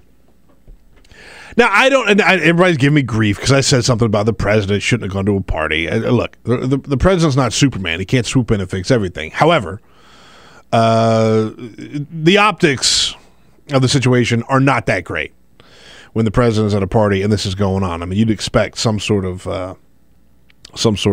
statement from the president as to what's going on in Ferguson last night specifically. We are taking your calls at 866-55-PRESS, 866-557-7377. We already have a lot of callers online. Stefan from Rockford, Illinois. Stefan, thanks for calling. Hey, Peter. Long-time listener, first-time caller. Yo, thanks for calling. Yeah, thank you. I'm a white male, and I used to live in Chicago, and I was harassed by police. But I must admit, black people were much more way harassed than I was. It's just a shame that, some of these people that are higher up, in these big companies and Coca-Cola, for example, they can get away with tax evasion and not doing things and not get harassed. And Wesley stripes. I don't know exactly the terms, but he went to jail. I believe so. And you know, things like that, it upsets people that are middle class and lower, and they end up doing dumb things. You know, they feel that you know, and a lot of these baseball players, singers, I'm not going to mention any names. They do these stupid things like driving down the streets like crazy, like a maniac, and you know, they don't go to jail. You know, these baseball players got guns sitting in their seat. They get pulled over. They're not getting shot, no, because they have money and they can get out of it, and they're like above the law, and that just makes society mad because what are we going to do? Yeah, that's a good. I mean, Stefan, thanks for the call. I hope it's not your last call. There's a lot of frustration, and it's certainly boiled over, and it's boiling over right now in the case of Ferguson, Missouri. Spoiler alert: I'm white. I'm a white man. I'm a large white man. Okay. So I know that for me to sort of grandstand about the plight of racism in America rings a little hollow. Okay, I get that. However, I have seen racism with my own eyes. I have seen it happen to friends. I've seen it happen from my own family. And I tell the story often, and it was a real eye-opener for me when our friend Jamal Simmons said, you know, every black man or woman in their life has a situation where someone makes it very clear to you that you are not welcome because you are of color. You know, either, hey, you know, you sure you're supposed to be here? Or, hey, boy, you need directions back to the interstate so you can get out of this part of town? Or, you know, one of those things that happens to you that sticks with you, right? And I've seen it happen. But I can't imagine to be what it's like to be a black citizen in Ferguson, Missouri, to see an unarmed black man gunned down by a police officer and know that these are the same police officers that you are supposed to call on when you need help. That's not very reassuring. Beverly in St. David, Illinois. Beverly, thanks for the call. Hey, Peter. How's it going? It's going well, my dear. Thank you for calling. You're welcome. I think we're forgetting one thing. You mentioned a little while ago about supposedly the cop had been hit and his face was bruised or whatever. Yes. The eyewitness that has not been spoken to by the police by a name, his name is Mr. Johnson. He was interviewed by Chris Hayes and also the Reverend Al Sharpton. He told both of them consistently that Mr. Brown had cigarette toes in his hand. They were heading towards Mr. Brown's grandmother's house, and that the cop pulled around, grabbed him in a chokehold, and he never touched the man whatsoever. Yeah, you know, Beverly, I saw some of that, and we also played some of the audio from another eyewitness, Tiffany Mitchell, earlier, who said that the way she saw it, Michael Brown was backing away or running away from a police car when the shot was fired from the car through the car window that hit him. You know, if you're a police officer, you should be in the position of de-escalating a situation, I think, not shooting through your window. Shelby in Bellwood, Alabama, called 866-55-PRESS. Shelby, thank you for calling.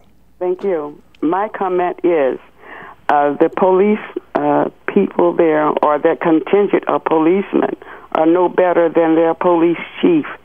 Whenever the police chief tells them that they can make a black day, and they feel that they can go and charge people and take hundreds of dollars from their meager income that takes from their housing, their food, their medicine, and then you turn around and you kill this young black man, and you have those policemen out there with guns and tanks and the assault rifles aimed at them, and they are doing peaceable protests for their grievance, and then you want to shoot them and tell them to bring it on, you effing animals.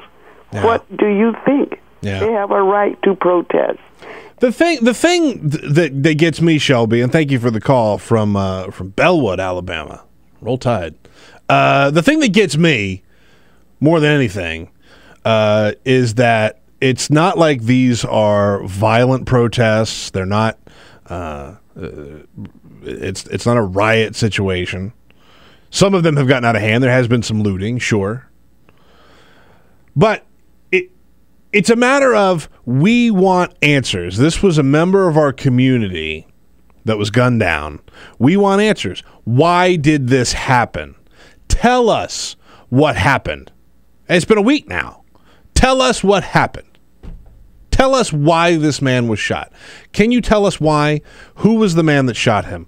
What was the reason? And none of that is happening. They're not getting any of that. So yeah, I'd be really annoyed. 866-55-PRESS is our phone number. 866-557-7377. We're going to take a quick break. So we have one line open here, so feel free to give us a call. If you hurry, that line could be yours. 866-55-PRESS. My name is Peter Ogburn, sitting in for Bill Press. Quick break. We'll be right back. This is the Bill Press Show.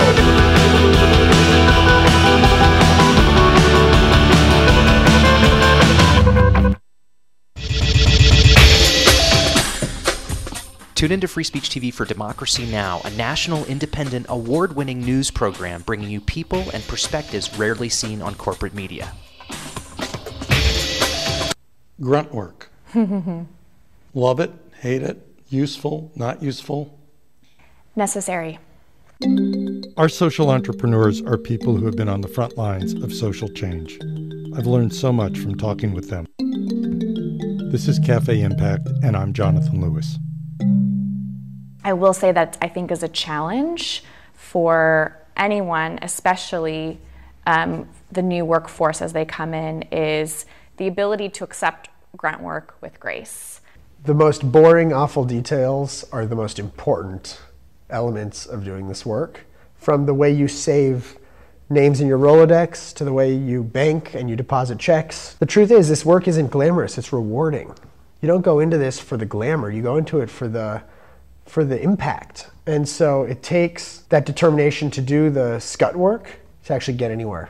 It can be really challenging in a first job for someone who's coming out of finishing school to have the enthusiasm that they do to make the type of social impact that they've dreamed of.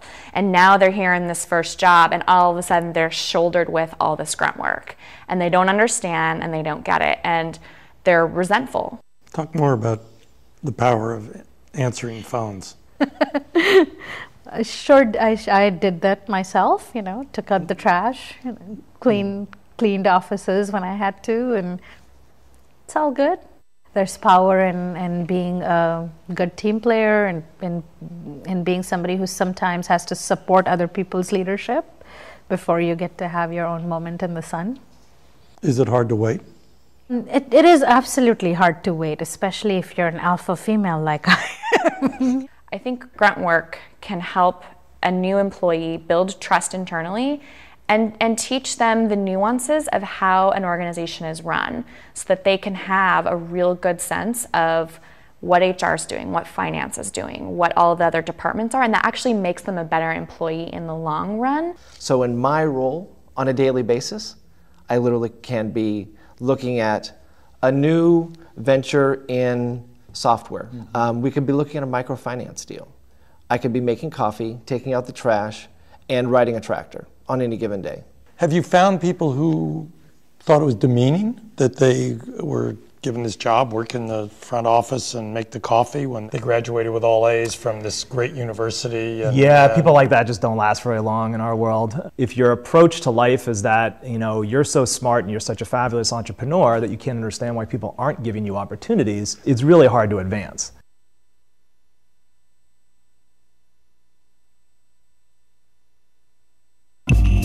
Tune in to Gay USA with hosts Ann Northrup and Andy Hum for in-depth coverage of lesbian, gay, bisexual, and transgender news. Watch Gay USA every week, only on Free Speech TV.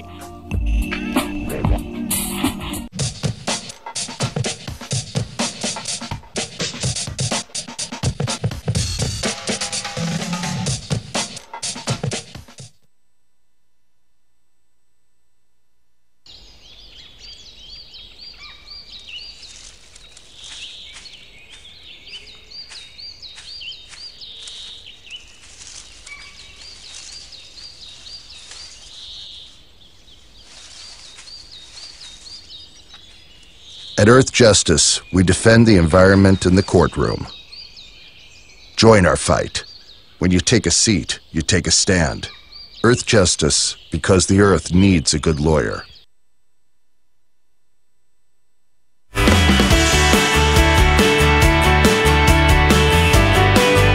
This is the Bill Press Show. It is the Bill Press Show. My name is Peter Ogburn, sitting in for Bill Press today. People are still getting mad at me because I said the president was at a party last night, was on vacation. Here's what I'm saying. The governor of Missouri should put someone else in charge of this situation. Instead, he put out a little statement on Twitter that urged law enforcement officials to do the right thing. No.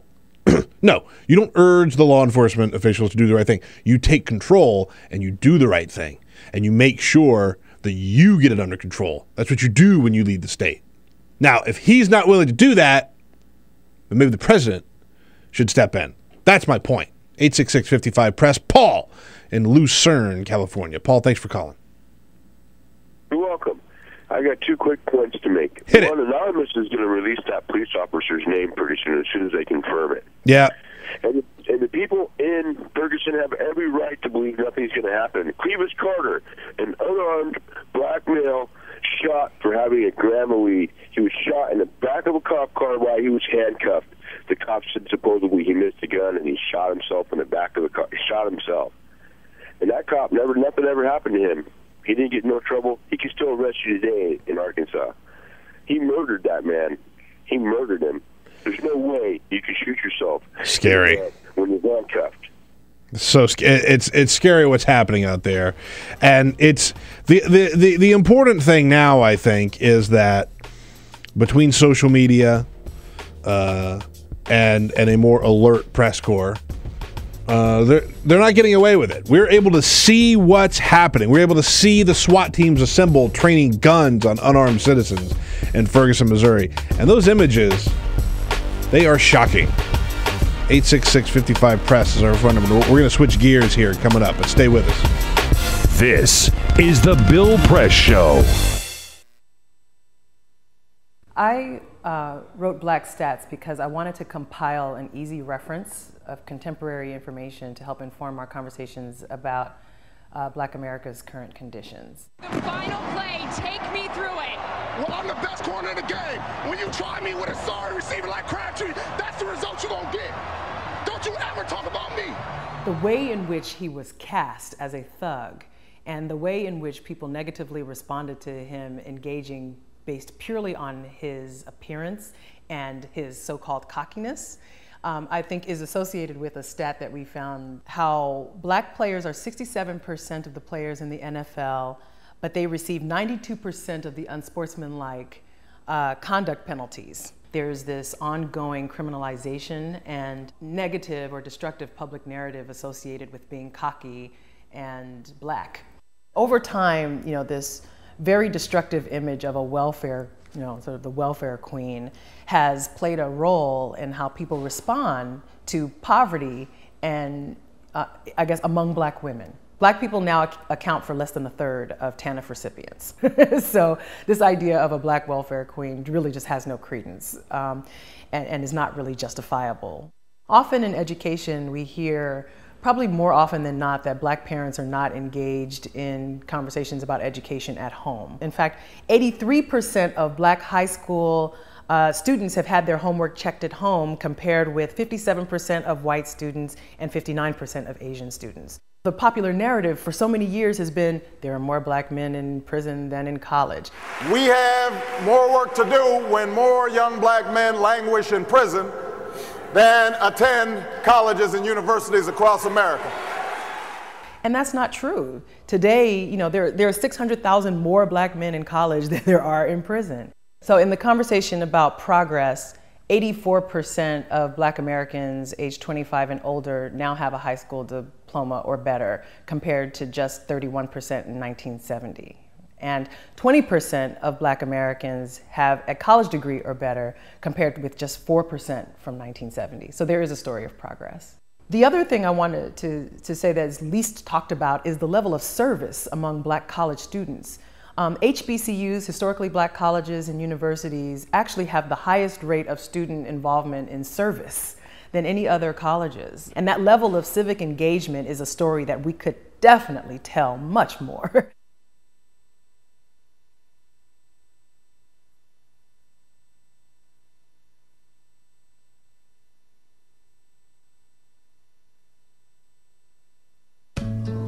You wouldn't let money just blow out of your house. So when your AC or heater is on, make sure the doors, windows, and fireplace flue are shut tight. If you're headed out, turn down the AC or lower the heat by 10 degrees. And always keep your water heater set at 120. A little bit of common sense goes a long way.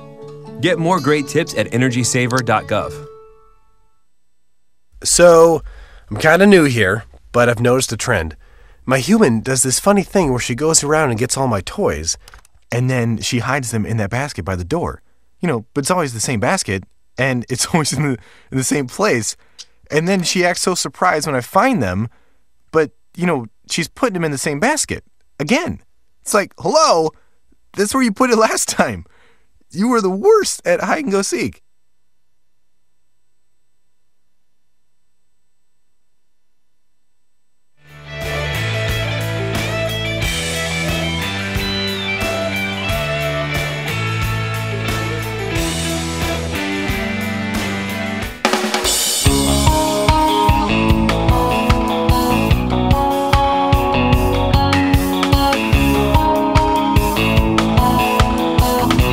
Connect with The Bill Press Show on Twitter. Follow us at BP Show and tweet using the hashtag WatchingBP. This is The Bill Press Show. It is The Bill Press Show, 33 minutes past the hour. Thank you so much for tuning in. However you're tuning in, either on Free Speech TV or TawkrTV or the radio or the Progressive Voices channel on the TuneIn app. So many ways to get in touch with the show. We appreciate it. Don't forget, we're also tweeting at BP Show, and I am tweeting at Peter Ogburn. Our next guest, Deputy Political Editor from Politico. She's in studio with us, Nahal Toosi. Nahal, thank you for coming in. Thanks for having me. First trip to the studio. Yes, it is. It's a very different kind of show when Bill is out, but I appreciate you coming in with the backup team. We'll do what we can. You can follow Nahal on Twitter at Nahal Toosi, NahalToosi. Follow her there, and of course, Politico.com is the source for all things politics. Okay, so we're gonna take a little turn from the situation in Ferguson, and we're gonna talk about the Hug Summit. Yes. Politics 2014. It all comes down to hugging it out, I guess. President Barack Obama and Hillary Clinton had a disagreement, I guess you could say. A tiff. A kerfuffle. Explain what the kerfuffle was and why we are where we are. Well, you know, both sides will claim this is like a media creation and that this really wasn't a big deal. But basically, over the weekend, The Atlantic's Jeffrey Goldberg published this long interview he did with Hillary Clinton about foreign policy. And in it, she made some comments that were fairly pointed and critical of the president's policies on Syria and other areas. And, you know, although she took pains to praise the president through the whole thing as well, it was these particular negative comments that really struck a chord. And as a result, there was this kind of back and forth. Some of the White House aides were kind of unhappy that she made these comments, and it just kind of got a little bit tense. So as of, I believe it was Tuesday, she made a call to the president and just wanted to assure him that nothing she said was meant to be as an attack on him. Thank goodness. I mean, the Republic is saved. Yeah, right. I mean, it seems silly to me that that these two super powerful politicians, right? Like, they just can't disagree. Like, why is it that we are where we are, where they just can't disagree on something? Yeah, it's really interesting. And that's what her people will say. They'll be like, look, you know, not even the best of friends agree on absolutely everything. Right.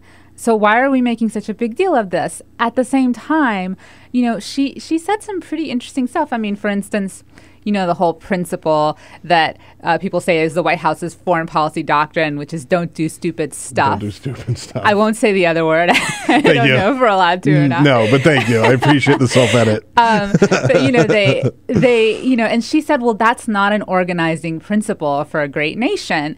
And, you know, then David Axelrod takes to Twitter and is like, look, when we say that, don't do stupid stuff, we're talking about like stupid things like occupying Iraq in the first place. And it's just kind of this back and forth. And yeah, I mean, but at the same time, you know, this is a woman who may run for president. And so people are very, very interested in everything she thinks. Yeah. And so whatever she says, it's going to get scrutinized heavily, whether she likes it or not. I can't get past the fact that, you know, they work closely together. She clearly is a supporter of his. But, I mean, what happens if they disagree on something else? You know, what? Heaven forbid they disagree on something, you know, even bigger than this. You know, then what? Does it have to be an apology tour or a hug summit every time that the candidate whoever the candidate might be for the Democrats, right? Right. Like, let's say they're running for president, they disagree with the policy of the current president. Does there have to be a whole big thing every time? But there's another thing to remember about this. The fact that she disagrees with the president on some of this stuff, like Syria, other things, it's not really news. I mean, that's been publicly known. She's written about it. The difference here was the timing of her remarks. They came out just as the president's popularity is really sinking. And, you know, and he's facing all these international crises. Every single day, there's something new. And, you know, a lot of the White House folks were like, look, we know that at the end of the day, you have to kind of separate yourself from him. But right now, really, maybe this wasn't the best time. Yeah. So it's not just so much about the substance, but it's also about when she said it. Right. So they did see each other last night. That is what we are told.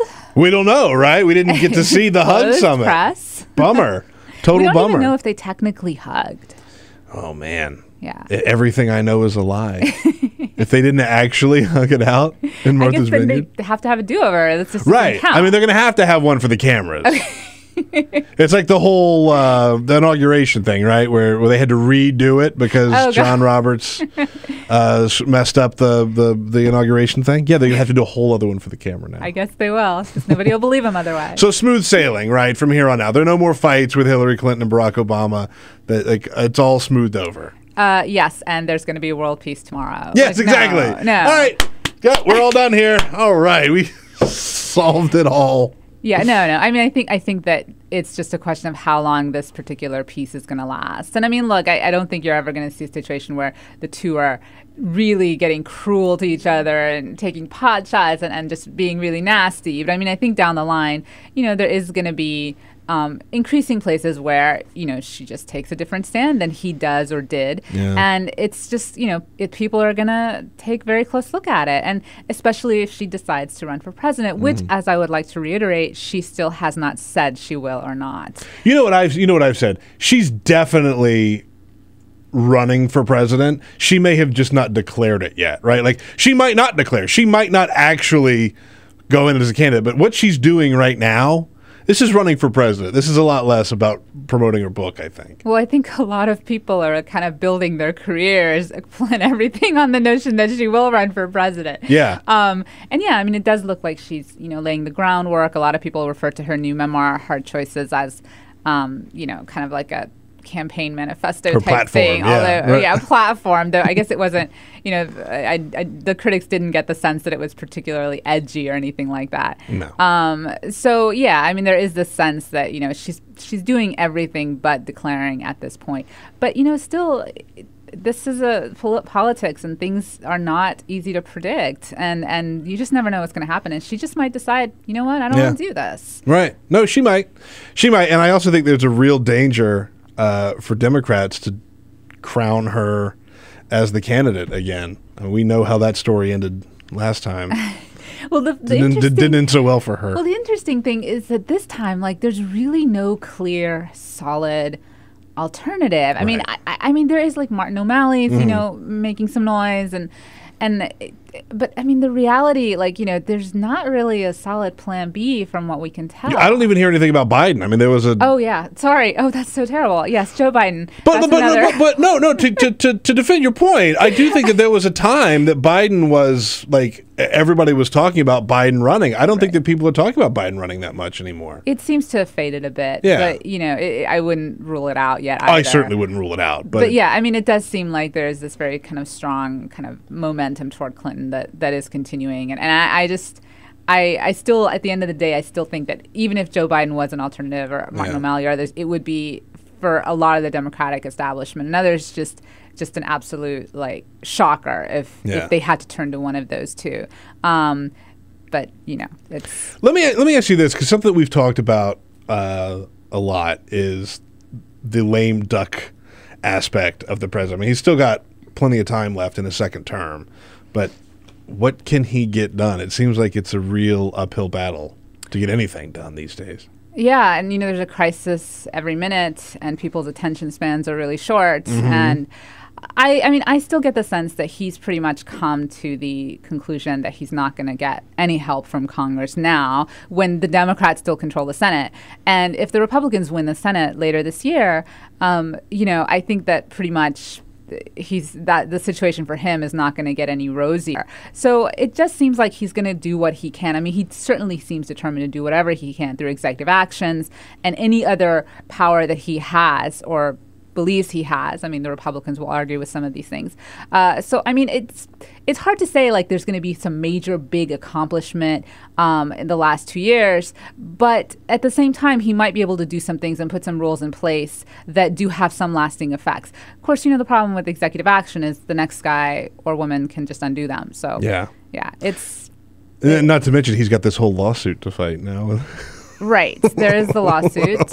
And, it was an interesting poll the other day, I believe, where a lot of moderates were really turned off by the GOP's move to sue the president. Sure. But at the same time, it's the kind of thing that does rile up the GOP base. And right now, the GOP is really just mostly concerned about 2014 and the midterms and winning back the Senate. Yeah.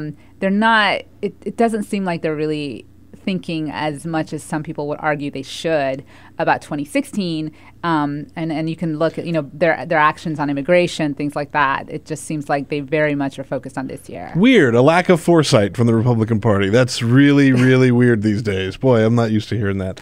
All right, good stuff. Let's take a quick break. You stick around for a little while, if you can, and we'll be back in just a couple minutes. My name is Peter Ogburn. I'm sitting in for Bill Press today. Nahal Toosi from Politico joins us in studio.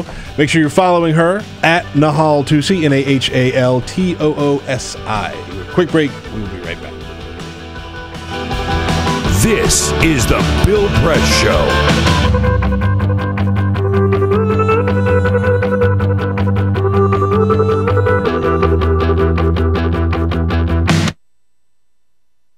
Two anti-government, self-described revolutionaries have shot up a pizza restaurant as well as a Walmart in Las Vegas.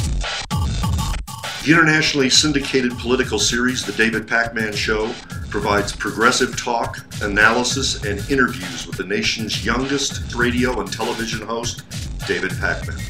Find out more and catch up on all the latest episodes by visiting our website at freespeech.org.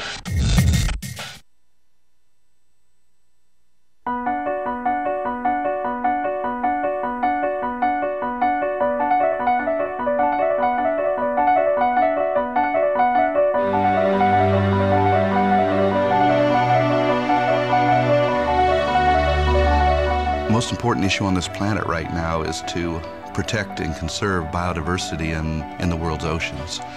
And I don't think people realize just how intimate our connection is with the oceans themselves. Not only do they provide the very foundation of life and control our weather, but life just simply could not exist without a healthy ocean. The real problem, though, is apathy.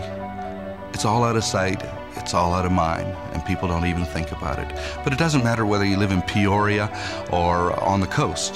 The fact is, whatever happens in the ocean affects all life forms on the planet Earth. If the oceans die, then civilization collapses. We all die. We cannot live on this planet without the oceans. This is, in fact, not the planet Earth. It's the planet ocean, but because we're a land-dwelling species, we refer to it as Earth.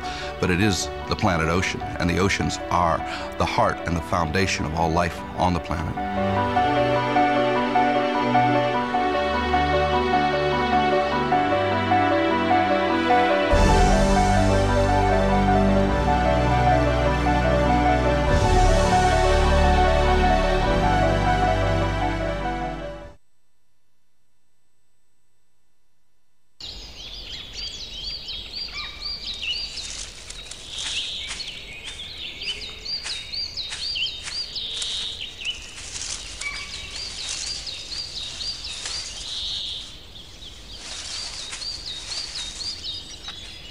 At Earth Justice, we defend the environment in the courtroom.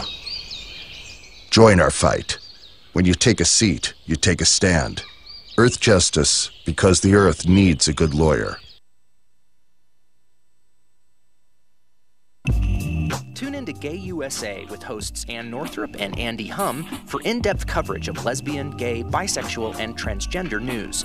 Watch Gay USA every week, only on Free Speech TV.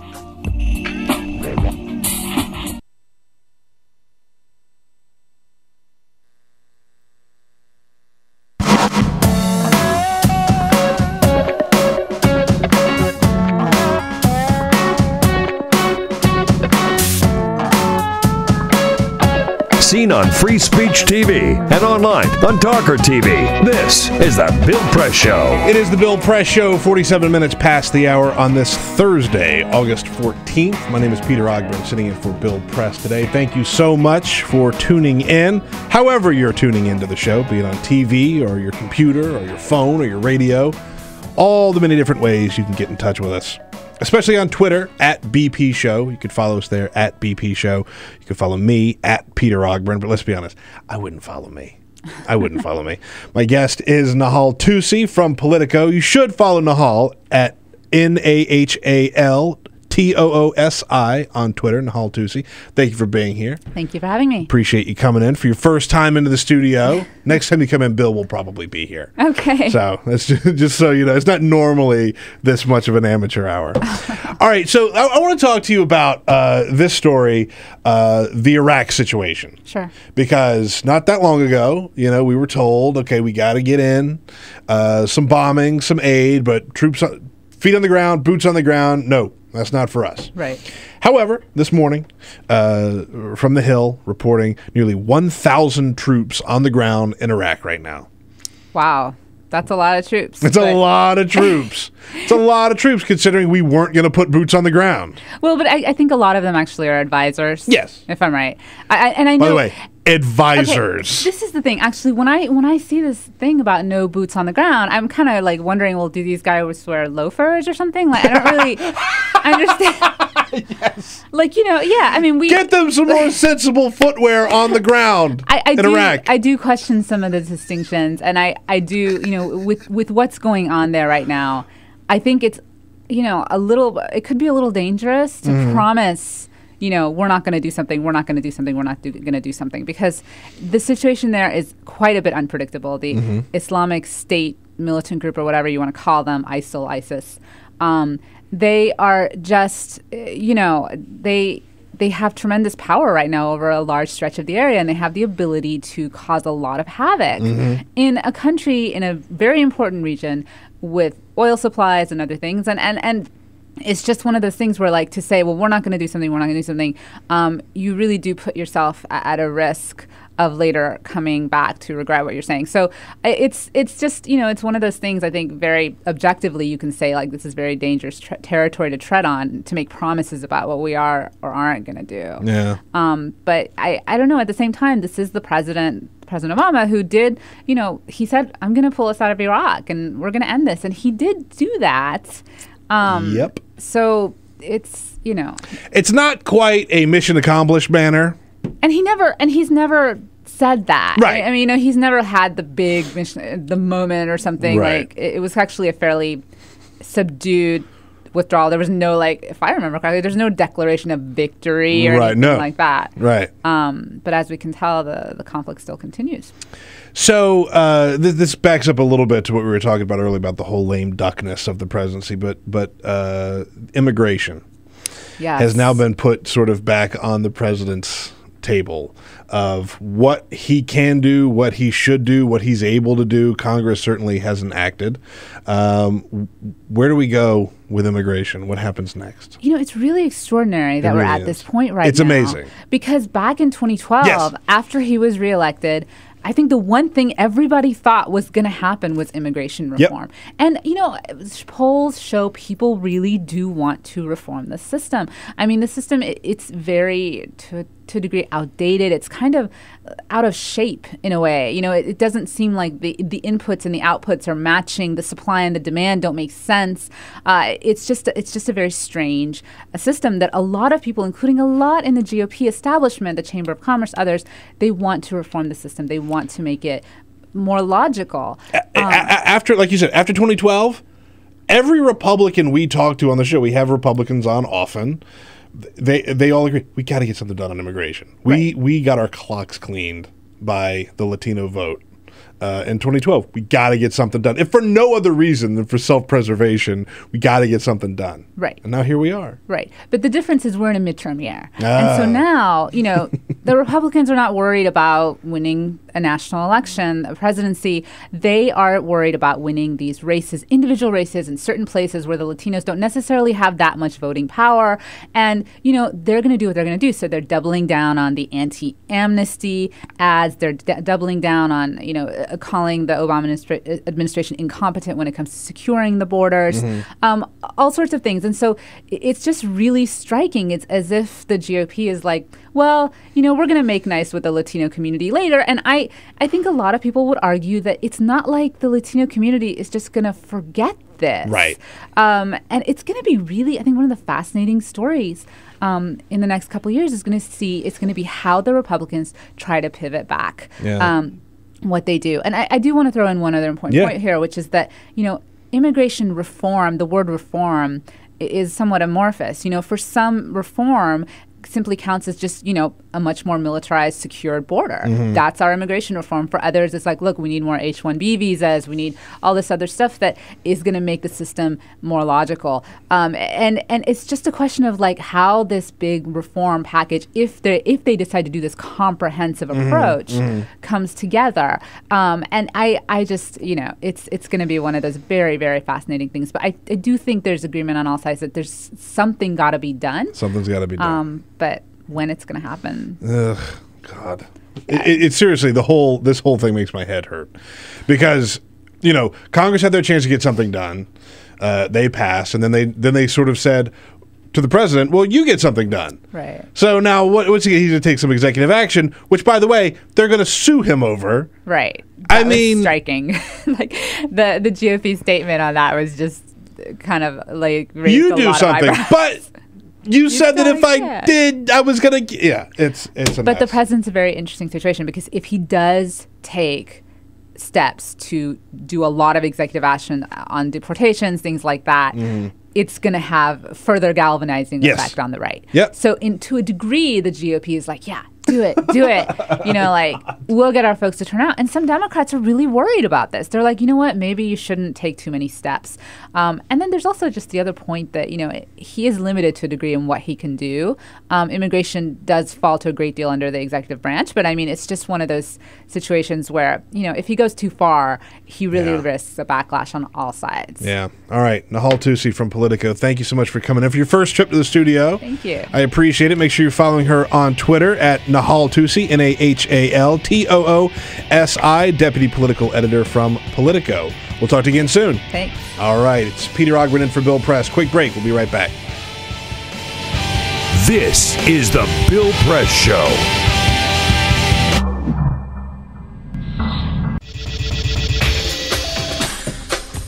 Tune into Free Speech TV for Democracy Now!, a national, independent, award-winning news program bringing you people and perspectives rarely seen on corporate media. I'm the retired bishop with the Episcopal Church as the bishop for all chaplains in federal service. I read that there was a group of people that represented a sense of injustice that I had. We'd lost Zuccotti. I mean, there was a kind of a hope that maybe Trinity Church would be gracious and give refuge. We picked this day where we would gather and demonstrate that Trinity was closing its ears to what was happening.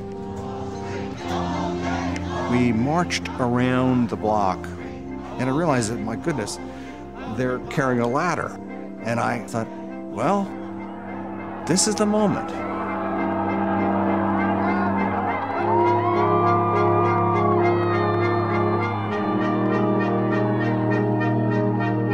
You could feel a spiritual presence. You could feel a certain something.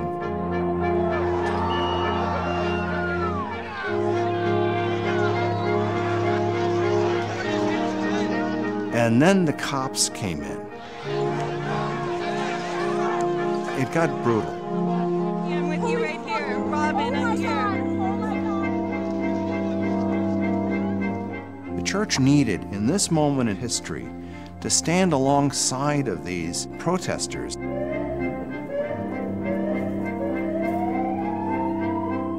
truth of Christ is found in the pews, is found in the institutional church, but it is also found in the streets. It's found in the honesty and the integrity, the insistence of people that you find in Occupy Wall Street.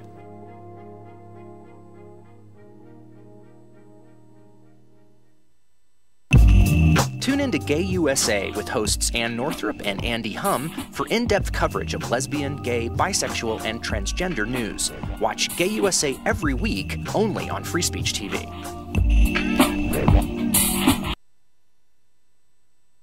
Two anti-government, self-described revolutionaries have shot up a pizza restaurant as well as a Walmart in Las Vegas.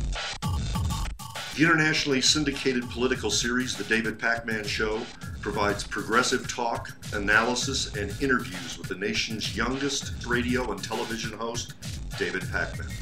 Find out more and catch up on all the latest episodes by visiting our website at freespeech.org.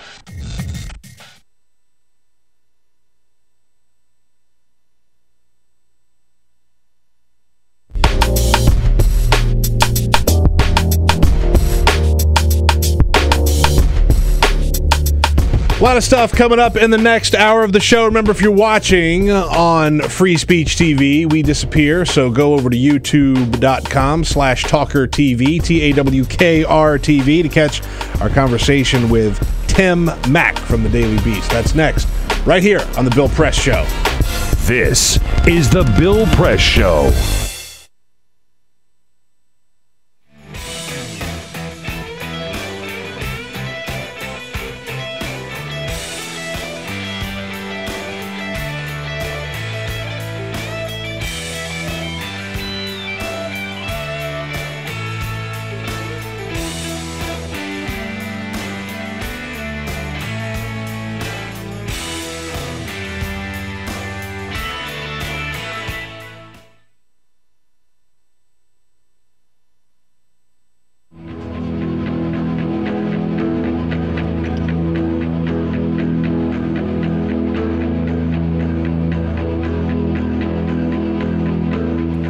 West here, reporting from Houston, Texas for Climate Desk. Now, one of the biggest uncertainties in climate science right now is the role of clouds. What better way to work that part out than flying right through them? That's what NASA scientists aboard this airplane think. Welcome to NASA's biggest airborne laboratory. You're coming with us today on an 8-hour NASA flight mission. When you read these big IPCC climate assessments, what's the biggest uncertainty? There's two, right? The role of aerosols and clouds. Clouds is probably bigger than aerosols. That is a piece of a puzzle that right now we are missing. You can't get the models right if you don't understand the chemistry and the process. Now we're being told we've got to get on. The doors are about to shut, so let's go aboard.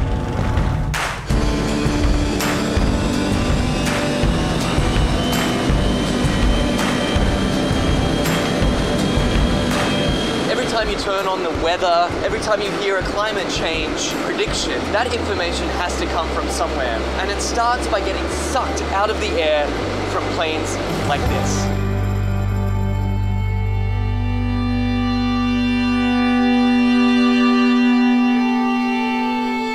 So this mission is to try to understand the emissions from the surface, so mostly biogenic emissions, so from trees and other plants. Right now we're flying to our very first part of this experiment on the DC-8. Over Arkansas, there's a particularly pungent bouquet of emissions that scientists are interested in measuring. Well, these emissions lead to both aerosols and to molecules that both destroy and create ozone. So these are very important things to understand for climate studies. How it will manifest itself, it will be in more accurate and more reliable predictions.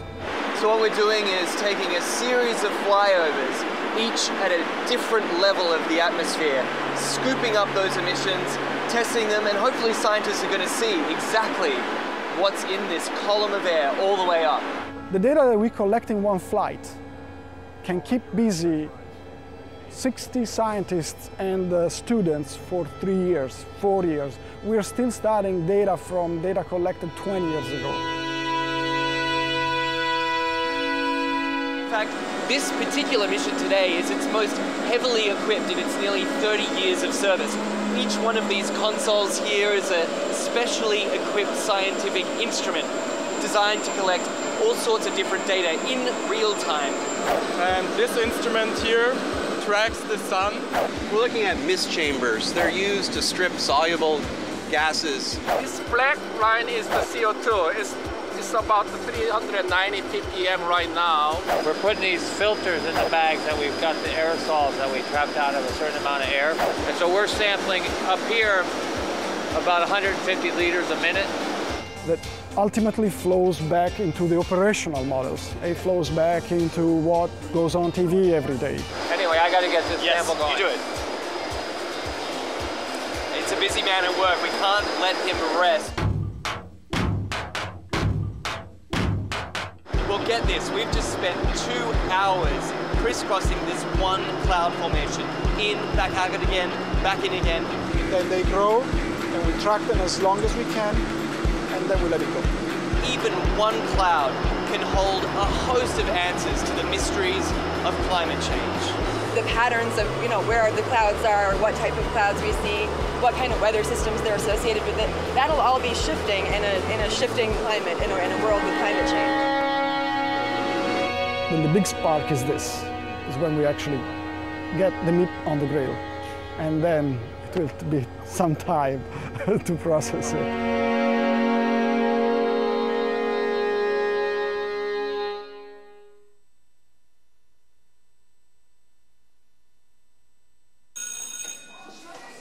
Don't look at me.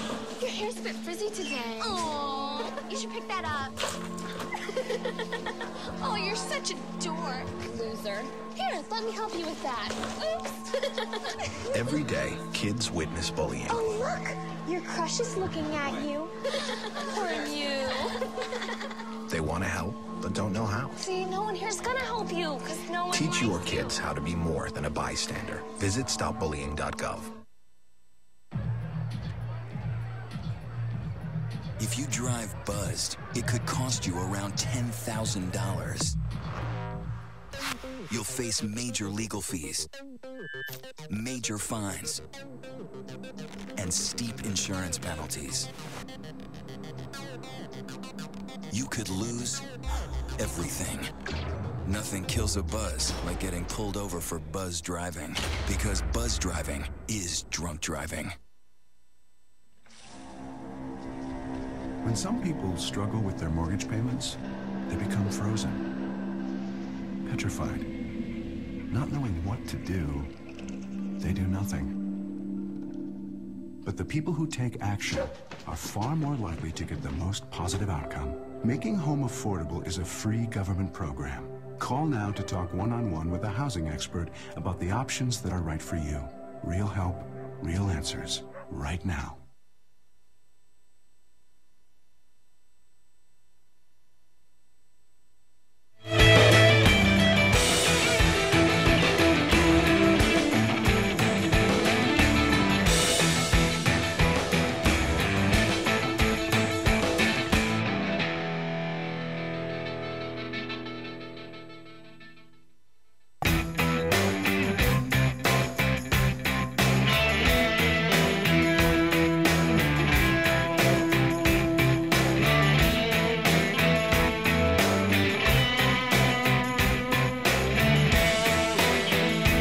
broadcasting around the nation on your radio, on your TV, and online. This is The Bill Press Show. Hey now, it is The Bill Press Show. Kicking off the third hour of the program. I am clearly not Bill Press, by the way. My name is Peter Ogburn. I'll be sitting in for Bill today and tomorrow while Bill is taking a little downtime, a little vacation. I talked to him yesterday. All is well. He's fine. But take a little downtime. So you're stuck with me tweeting from BP Show, at BP Show on Twitter. You can find us there. Also, you can follow me on Twitter, at Peter Ogburn. And you can watch the show on youtube.com/TawkrTV, TawkrTV. Everybody knows how to spell Talker now, right? TawkrTV. Running the board this morning is Elisa Murphy. Elisa, how are you? Excellent. How are you doing? I'm well. I was up very late. Last night.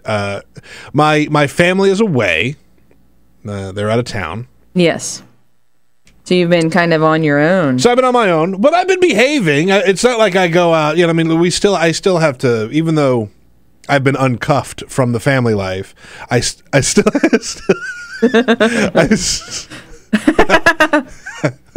So that's what we say these days. I hope she's not watching. I still have to get up early, right? Like I still have to get up and do the show and do the show. So I behaved. It's not like I got in any real trouble, but I stayed up last night because better than any TV show or more engaging, more intriguing than a TV show was what was going on Twitter from Ferguson, Missouri. We're going to talk about that a little bit more in the program. And the only way we're going to be able to talk about it is with your help, your phone calls, 866-55-PRESS, 866-557-7377. Please give us a call on that number. And when you do, oh, what a treat we have for you. You get to talk to Alicia Cruz, standing by, ready to take your calls. Alicia, hello there. And, of course, I mentioned TawkrTV. If you're watching that, you are doing it because of the great work of our videographer, Cyprian Bolding. So make sure you're tuned in, engaged. We're here. We're putting in the effort for you. It's been one of those mornings, I got to tell you, we kicked off the show. A very rare thing here at the Bill Press Show. We kicked off the show with an interview from Ryan Riley from the Huffington Post. He was arrested in Ferguson last night.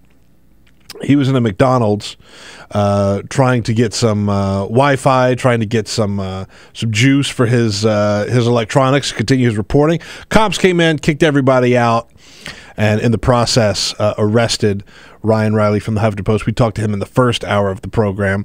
By the way, you want to listen to that? You want to hear that? You can go to TawkrTV. We keep everything up there. If you want to watch the show, see him on there. It's in the very first segment of the program. I encourage you to check that out. By the way, I saw a movie, this A Most Wanted Man, this Philip Seymour Hoffman movie. It's not bad. I can give it a like a 3/4 of a thumbs up. I really liked it. I thought it was, you know what kind of movie it is? It's a kind of movie that if it came on a Sunday afternoon, I would sit there and I would watch the hell out of it. Especially if it was raining outside. Do you have to go out and go see it in the movie theater? That's a good point. I guess it's not the same as Guardians of the... There are rumors. I can't remember the full name. Really? Guardians of the Past? Guardians of the Galaxy. Galaxy. Sorry. What are you talking about? It's the best movie of the summer. My idea of comic book is Archie, so I'm sorry. There are rumors swirling, by the way, in Afghanistan that we may go and see it for... We may go see it thrice. Wow, that is a statement. I know. The kids, man, they love it. All right, so let's. I teased there. We may have Wesley Lowry, one of the two reporters who was arrested last night. We had Ryan Riley in the first hour of the program. We may have Wes Lowry here coming up. So we'll keep you posted. If we get him, Elisa, just let me know. We'll just jump right to him, okay?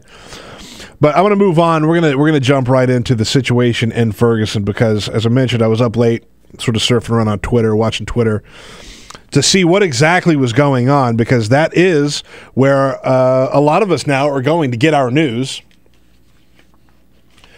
So many reporters on the ground. And I got to mention just a couple of them. I mentioned Wes Lowry from the Washington Post, Ryan Riley from the Huffington Post,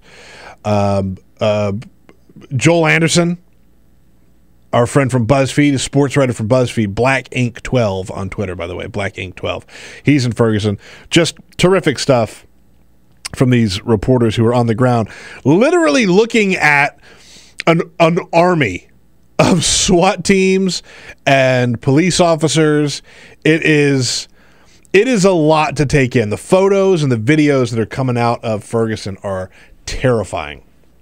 This, of course, all stems from the shooting of the unarmed black man, Michael Brown, shot dead by a police officer about a week ago. We don't know who the police officer was. We know that he's on leave. We don't have any answers. We're not closer to why an unarmed black man was shot. Police haven't interviewed any of the eyewitnesses, but cable news has. Chris Hayes interviewed one eyewitness. CNN interviewed another one by the name of Tiffany Mitchell, who said that she saw Michael Brown moving away from the police car when he was shot. The frustration in this story is pure. It's real. It really bothers me in a way that a lot of look. We talk about news. We cover a lot of news stories. I think a lot of us in this business get a little desensitized to it. But when you see an American city in 2014 under siege by the police force, it really sort of wakes you up as to how bad things can get out there. The pictures of unarmed black citizens with their hands up in the air as 5, 6, 7 SWAT team members in full riot gear and AK-47s trained on that person. You think that's okay? You don't think that's excessive? You think that's de-escalating a situation? You're wrong. Meanwhile, the governor of Missouri, Jay Nixon, he doesn't have control over the situation at all. He's the governor. He should be taking control, putting somebody else in charge besides this police force, this brutal, bullying police force, arresting reporters for doing their job and not giving them any reason, not reading them their Miranda rights, mocking them and making fun of them when they hurt them, which is what we heard from Ryan Riley from the Huffington Post. Police officer grabbed him, slammed his head into a door, and then sort of mockingly apologized. Where's the president of the United States? I know. Here we go with the whole blame Obama thing. I'm not blaming the president at all. But I do think that if the governor is not willing to act, maybe the president should put somebody else in charge. Get the police in Ferguson, Missouri and St. Louis, Missouri under control. Folks, there are so many issues to talk about revolving around the Michael Brown situation and Ferguson, Missouri. I think all I can really do is open up the phone lines at 866-55-PRESS, 866-557-7377. The key issue for me, it all comes down to the fact that these police officers are officers of the peace. De-escalate, contain the situation, restore peace in your community. And that's definitely not what's happening now. The exact opposite. This is getting amped up by the police force in Ferguson, aided by the police force in St. Louis, which have come in to sort of help out. 866-55-PRESS is our phone number. Let's go to William in Albuquerque, New Mexico. William, thank you for calling. Howdy, people. By golly, that Eric Holder, the Attorney General, the last time I checked, he was a black guy. And Hansen wanted that. And the only thing he's done in 6.5 years is kick a few Mexicans out of the country.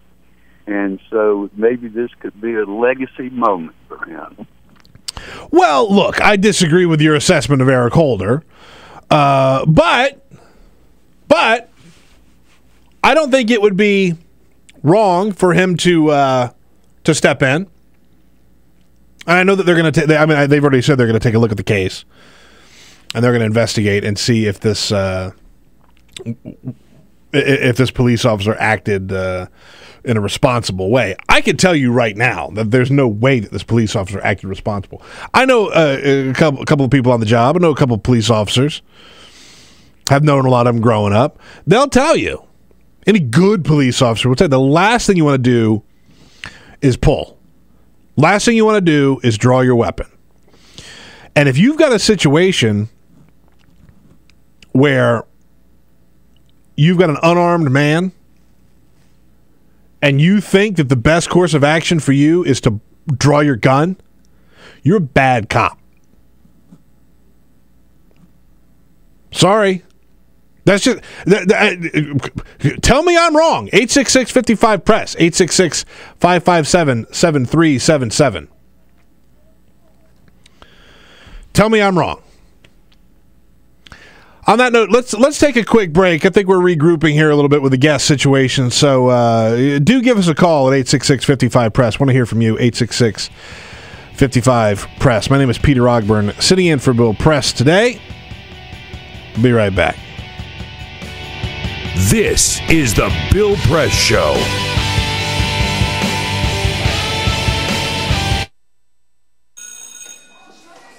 Don't look at me. Your hair's a bit frizzy today. Oh, you should pick that up. Oh, you're such a dork, loser. Here, let me help you with that. Oops. Every day, kids witness bullying. Oh, look. Your crush is looking at you. Poor you. They want to help, but don't know how. See, no one here's gonna help you, because no one Teach your likes kids how to be more than a bystander. Visit stopbullying.gov. If you drive buzzed, it could cost you around $10,000. You'll face major legal fees, major fines, and steep insurance penalties. You could lose everything. Nothing kills a buzz like getting pulled over for buzz driving, because buzz driving is drunk driving. When some people struggle with their mortgage payments, they become frozen, petrified. Not knowing what to do, they do nothing. But the people who take action are far more likely to get the most positive outcome. Making home affordable is a free government program. Call now to talk one-on-one with a housing expert about the options that are right for you. Real help, real answers, right now. Here at the GED Pep Talk Center, we have pep talkers standing by to get you motivated for your GED diploma. Text the name Terry to 69222 for a sympathetic pep talk. You show people what you really are. Or for a gentle pep talk, text the name Deborah. You know you're going to make people very proud of you. And if that's not enough, text the name Danny for an extreme pep talk. Prove everyone wrong. Show them you're the boss. Get your GED pep talk and find free GED classes. Text the name of the person you want a pep talk from to 69222.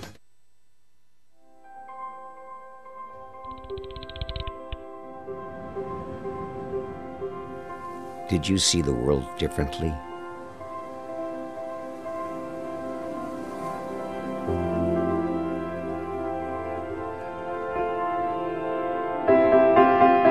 Did you celebrate the victory?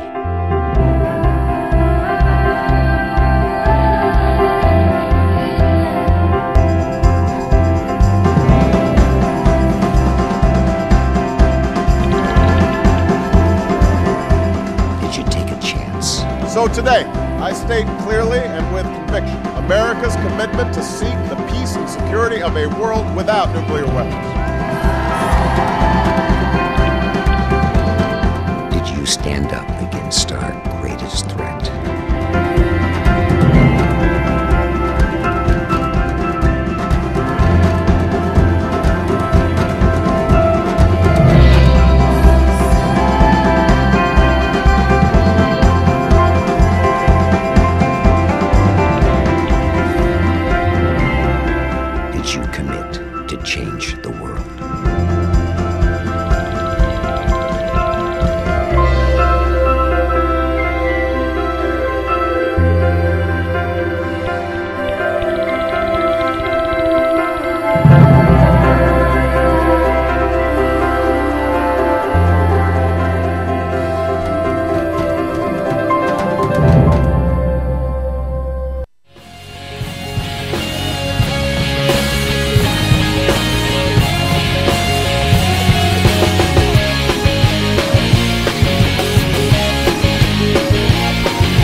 This is the Bill Press Show. It is indeed the Bill Press Show. Thank you so much for tuning in. 22 minutes past the hour.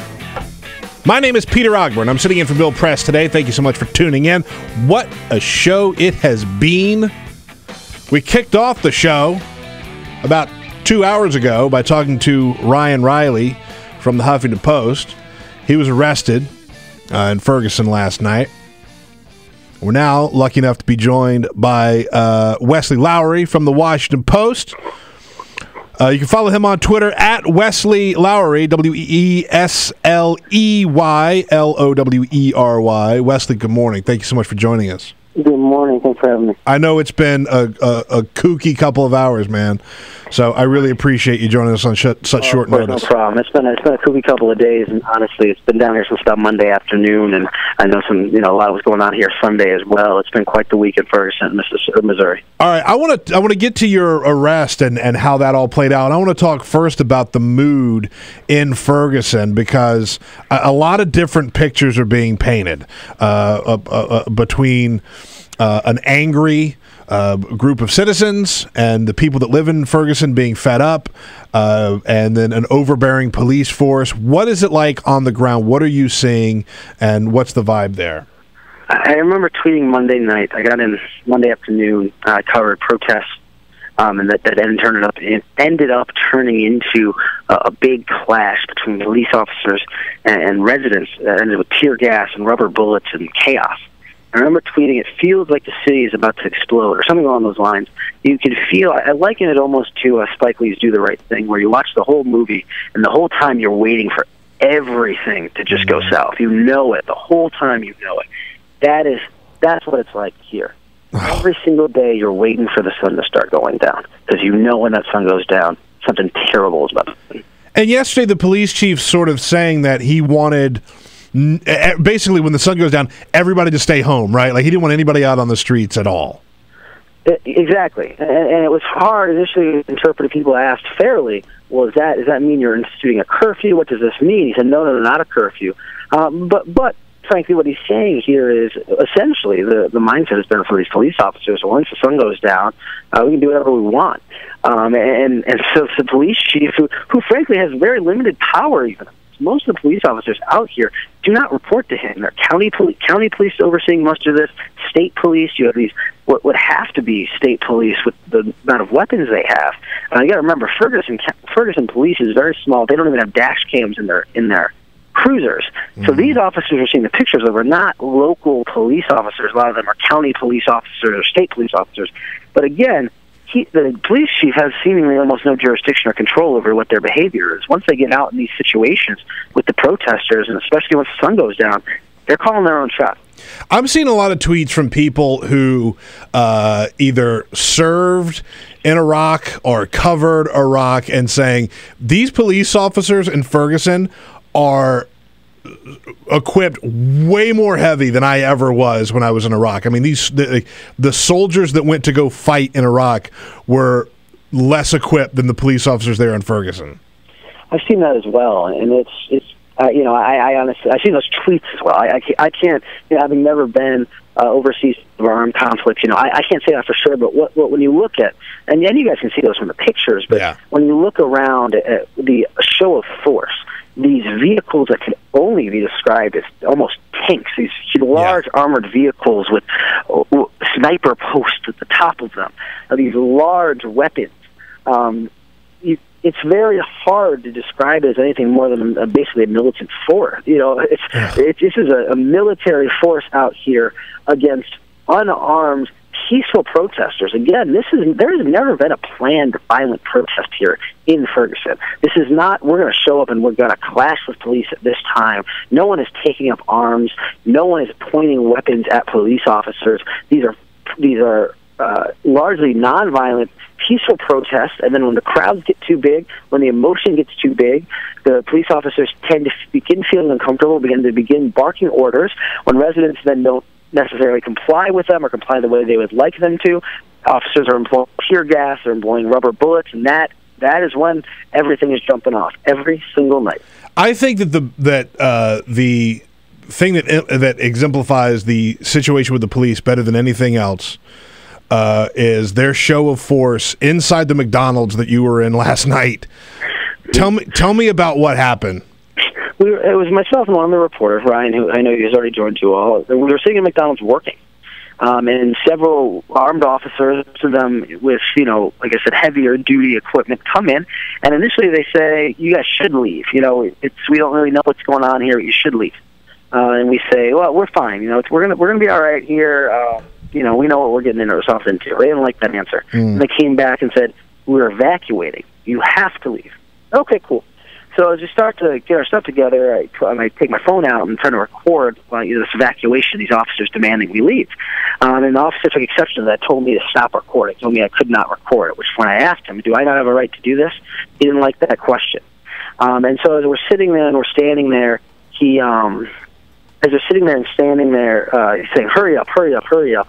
I'm trying to pack everything with one hand and continue to record because this man's gesturing at me with his large weapon. And so I'm keeping one eye on that, another eye trying to pack my bag. And then... Wesley, I really sorry to interrupt, but we're right up against the clock. We got a hard break here. Look, I appreciate you joining us. Make sure you're following Wesley Lowry on Twitter. That's the most important thing you can do to follow Ferguson right now. Wesley Lowry on Twitter. Thanks so much for joining us, buddy. I appreciate it. Thanks for having me. I appreciate it. The Bill Press Show. So this is my computer. This is your computer. Let's go on the internet. Let's go. Click it. Yes. Okay. I cursor in between the R and the E. Pressing down, I want you to just push the period. She's gonna love me all over again. That's it. Jamaica, here you go. Here we go. Good job. Thank you. Thank you. And I did it by myself. Feel smarter. So, I'm kind of new here, but I've noticed a trend. My human does this funny thing where she goes around and gets all my toys, and then she hides them in that basket by the door. But it's always the same basket, and it's always in the same place. And then she acts so surprised when I find them, but, she's putting them in the same basket. Again. It's like, hello, that's where you put it last time. You were the worst at hide and go seek.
So, same time next week?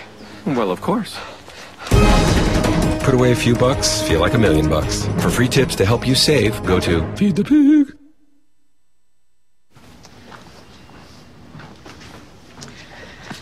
All right. I know this isn't any fun to talk about, but we should. Okay. So who's going to do what? I'll pack the dead batteries. Great. I'll only put what I don't need into a duffel bag. Perfect. That's totally unhelpful. No problem. Meanwhile, I will try to comfort everyone by speaking in a calm voice. And I'll try to get the generator going without any gas. Oh, let's not forget the cell phones, which probably won't work. Right. And who is going to handle supplies? I can forget to do a list for us. Thanks, pal. Well, I think we couldn't be any less prepared. I'm proud of you guys. Talk to your kids about who to call, where to meet, what to pack. Visit ready.gov/kids for tips and information. Hey, thanks for stopping by. You know, I followed your character since the first episode. I'm a big fan. Big fan. Thank you. And listen, your storyline, it makes for incredible TV drama. Thing is, your drug use is very adult content. Too adult for the kids. So I'm gonna have to block you. Oh, man. Yeah. Well, have a good one. You're a nice lady.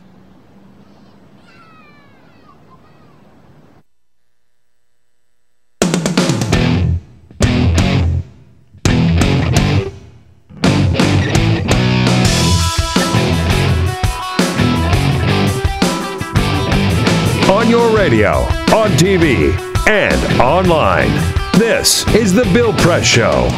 It is The Bill Press Show, 33 minutes past the hour. I am not Bill Press. My name is Peter Ogburn. I'm sitting in for Bill today. It's been a day that we've talked a lot about the situation in Ferguson, Missouri, and it's, if you ask me, it's the most important issue of the day. And we're going to keep talking about it. We're going to talk about it tomorrow, and I imagine we're going to talk about it until we find some resolution here and find justice in Ferguson, Missouri. We are joined now by Debbie Hines, trial lawyer and legal analyst. You can follow her on Twitter at Legal Speaks. Legal Speaks. Follow her there.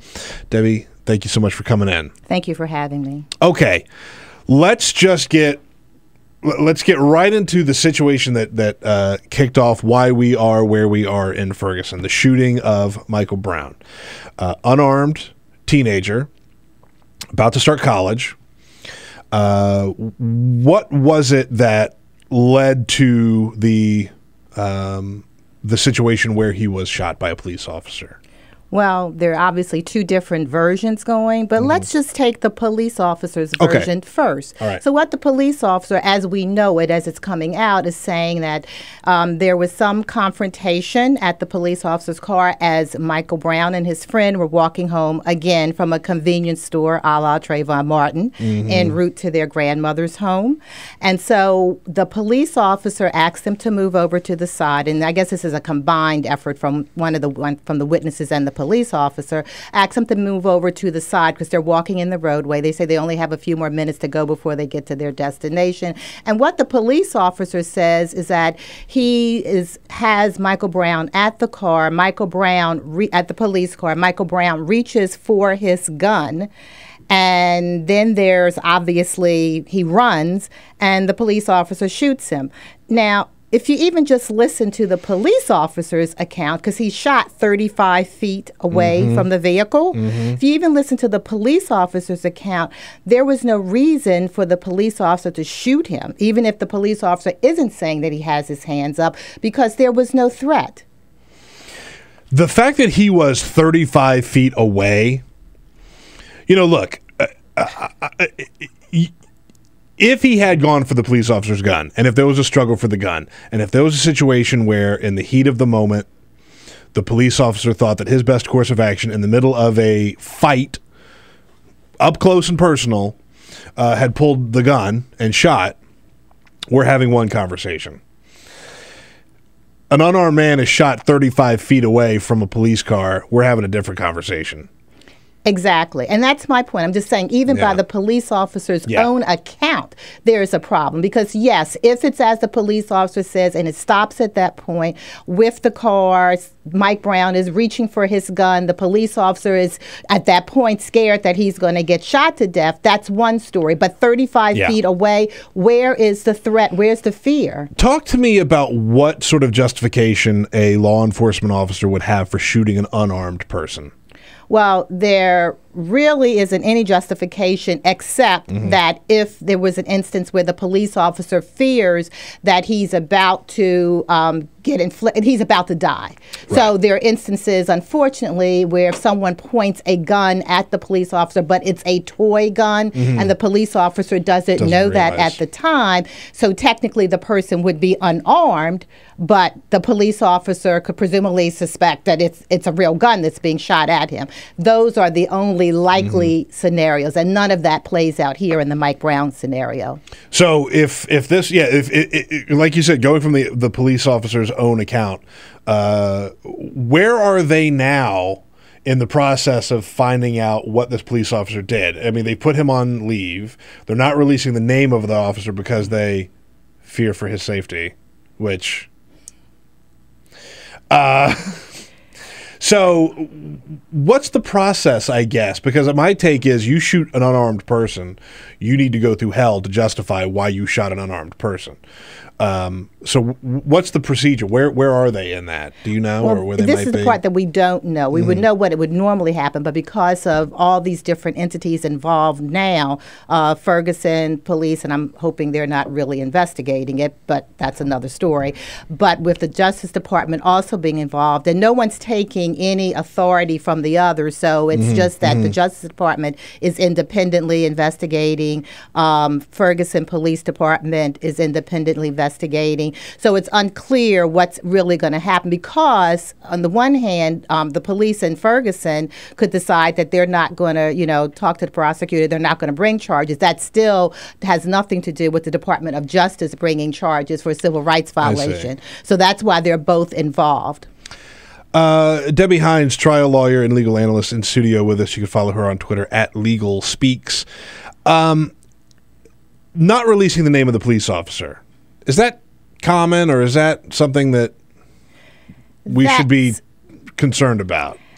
Because I'm a little concerned about it. That's not common, and here's my take on that. The police say that, we're trying to protect the police officer. Where was the protection for Michael Brown? I mean, the police officer is supposed to, support, protect. I mean, that's their model, to protect the citizens. Where was the protection for Michael Brown? So that's my issue with, okay, now we're protecting the police officer's name being released because of fear of death. Now, that's quite unusual. That one I haven't seen play out before in any scenario. That's bizarre to me. Exactly. I mean, that's one bizarre. I haven't seen play out. And that's also just adding fuel to the fire that's already there because that stinks of cover-up. I mean, what are you trying to do? Get the stories together? And what's happening here? Why can't you release, the name? He hasn't been charged. So there's still no reason why you wouldn't release the name. One of the things I said earlier is, if you have a state that has a stand your ground law, like Florida did, you certainly don't expect it, but you understand what happens when you have a yahoo that can get a gun and someone who doesn't know what they're doing and can gun down an innocent person in the case of Trayvon Martin. However, police officers are trained in the art of de-escalation, right? One would think. One would hope, one would think.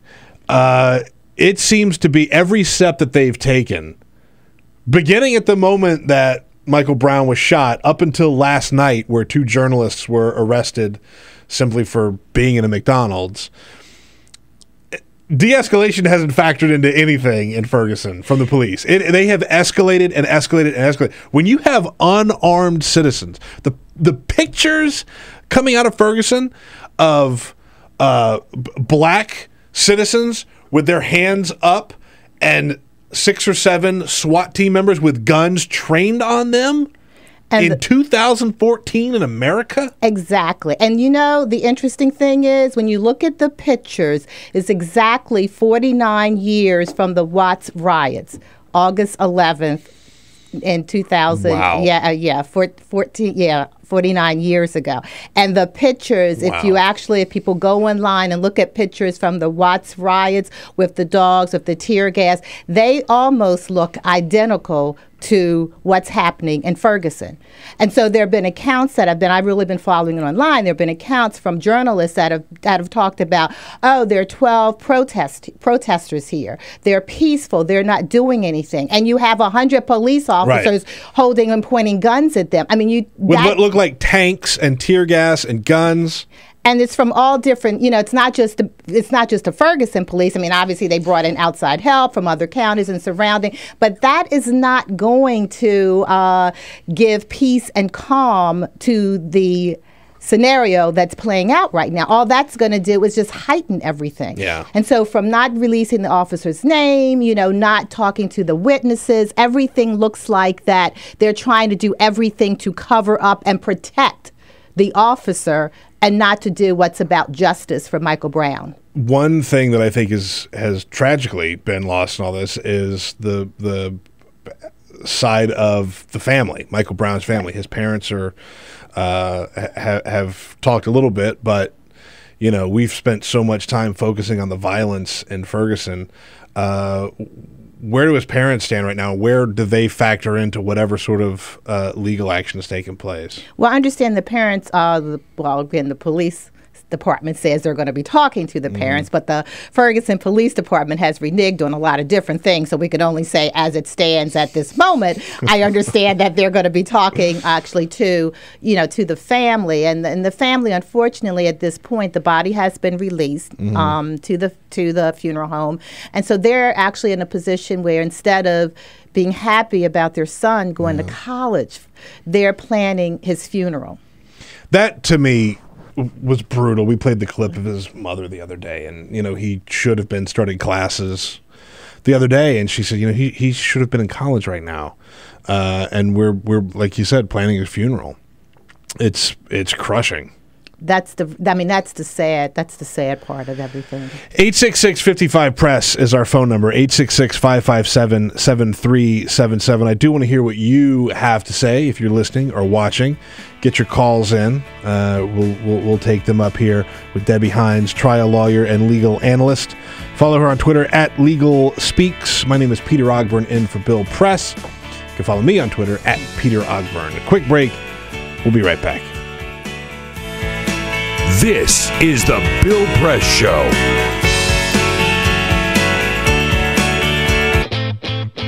What gets you into college?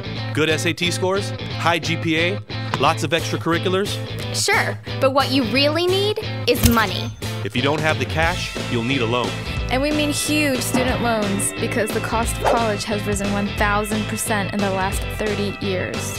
This means big money for the banks that collect fees and interest. Now, millions of young people are starting their adult lives with an average of $29,000 of loans on their backs. Altogether, we're talking $1.2 trillion in student debt. And more people are finding it impossible to pay them back. Welcome to the student debt crisis. The increasing demand for higher education and cuts to state funding gave colleges a huge incentive to keep inflating prices. I graduated about a year ago, currently in $35,000 of debt. I am in debt about like $25,000. I owe $23,000. I owe over $50,000 in student loans. 38.8 million Americans owe money on a student loan. And the biggest names in banking are making huge profits off the booming student loan industry. Sallie Mae, the largest provider of private student loans, made $949 million last year. They only give you about 6 months to look for a job. You have to start paying back the loan. It's very pressuring, especially nowadays. It's very hard to find a job. Over half of the students graduating in 2012 could not find a decent paying job. They either had low-wage jobs or unpaid internships or were unemployed altogether. So you can't make the payments. You start incurring late fees, which makes the loan even harder to pay off. And it stays with you for years, even decades. Right now, a third of the people who started repaying their loans are delinquent or in default. That's 13.7 million people, more than the populations of Chicago, New York, and San Francisco combined. Worse, it's not just the borrowers who are in trouble. Many loans require co-signers. So if the student is unable to pay, that co-signer, a father, a mother, or a grandparent, is now on the hook. Even a grandparent's Social Security benefits can be garnished to pay the loan. We should have an answer to this. If you get really behind in your car payment or your credit cards, you can file for bankruptcy. But Congress has made it nearly impossible to discharge student loans through bankruptcy. Big institutions make big profits while students try to make ends meet under crushing debt. Is this how we want our education system to work? The whole point of going to college is to get the career you want, but lately that's been discouraged because no one can afford school. You get a job just to pay off your student loans. We need higher education, not higher debt. Sign up to end the student debt crisis at higherednotdebt.org.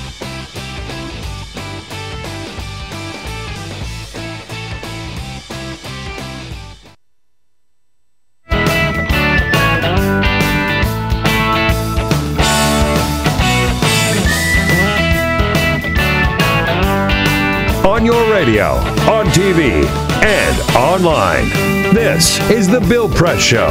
It is The Bill Press Show, 47 minutes past the hour. Thank you so much for tuning in. My name is Peter Ogburn, sitting in for Bill Press today.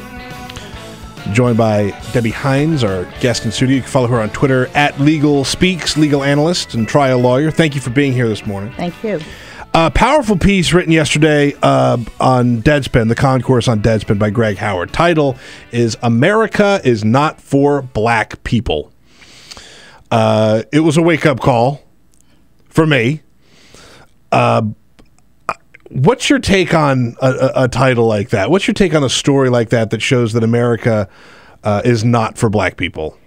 I think that the only wake-up call is for white America. No, look, I admit my own racial ignorance here, okay? I'm a white guy. I'm gonna play that old, some of my best friends are black. I have a lot of black friends, okay? But look, I will plead absolute racial ignorance. I've seen racism happen. I've seen it happen in my own family. I grew up in the South. I've seen my friends, my black friends when I was growing up, go through hell. But again, I'm a white male.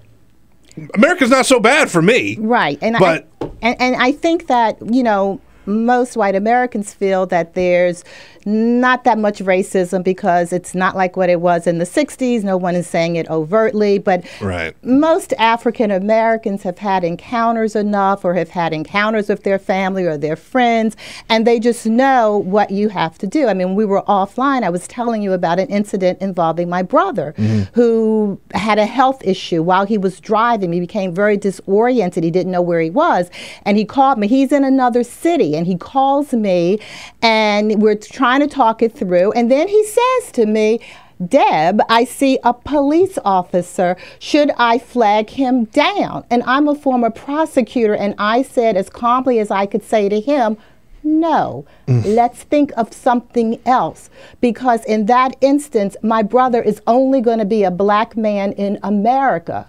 And the police are not going to see him as someone needing help any more than the police saw Michael Brown as someone who could be going to college. And I know that they would have probably more likely arrested him for driving under the influence than calling an ambulance. And then sorted out all later. And sorted out all later because they wouldn't have given him the benefit that they would give you, Peter. Ugh. This whole thing just drives me crazy. It really drives me crazy. We take a call from Martin in Chicago, Illinois. Call to 866-55-PRESS. Thanks for the call, Martin. Hey, thanks for having me. As black people, we're tired of the double standards. We didn't like the way that, the killer Trayvon Martin walks away free, yet Marissa Alexander, who shoots a shot into the roof of her garage, gets 25 years. Or how you lock away Michael Vick for killing the dog, and yet you have Oscar Grant, the cop that killed him, only get 2 years. And now we're waiting on justice for Eric Gardner with the chokehold. We see the California Highway Patrol guy beating on the grandmother, and now with the Michael Brown thing. Black people, we want to see justice. We want to know that our lives are more important than a dead dog. And right now it doesn't look like that to us, and that's why you have the anger. That's a great call, Martin. Thank you for the call. I appreciate it. Let me. I don't want to get too far away from Ferguson, but he mentioned Eric Garner, and talk about wake up calls. And again, token white guy here, okay.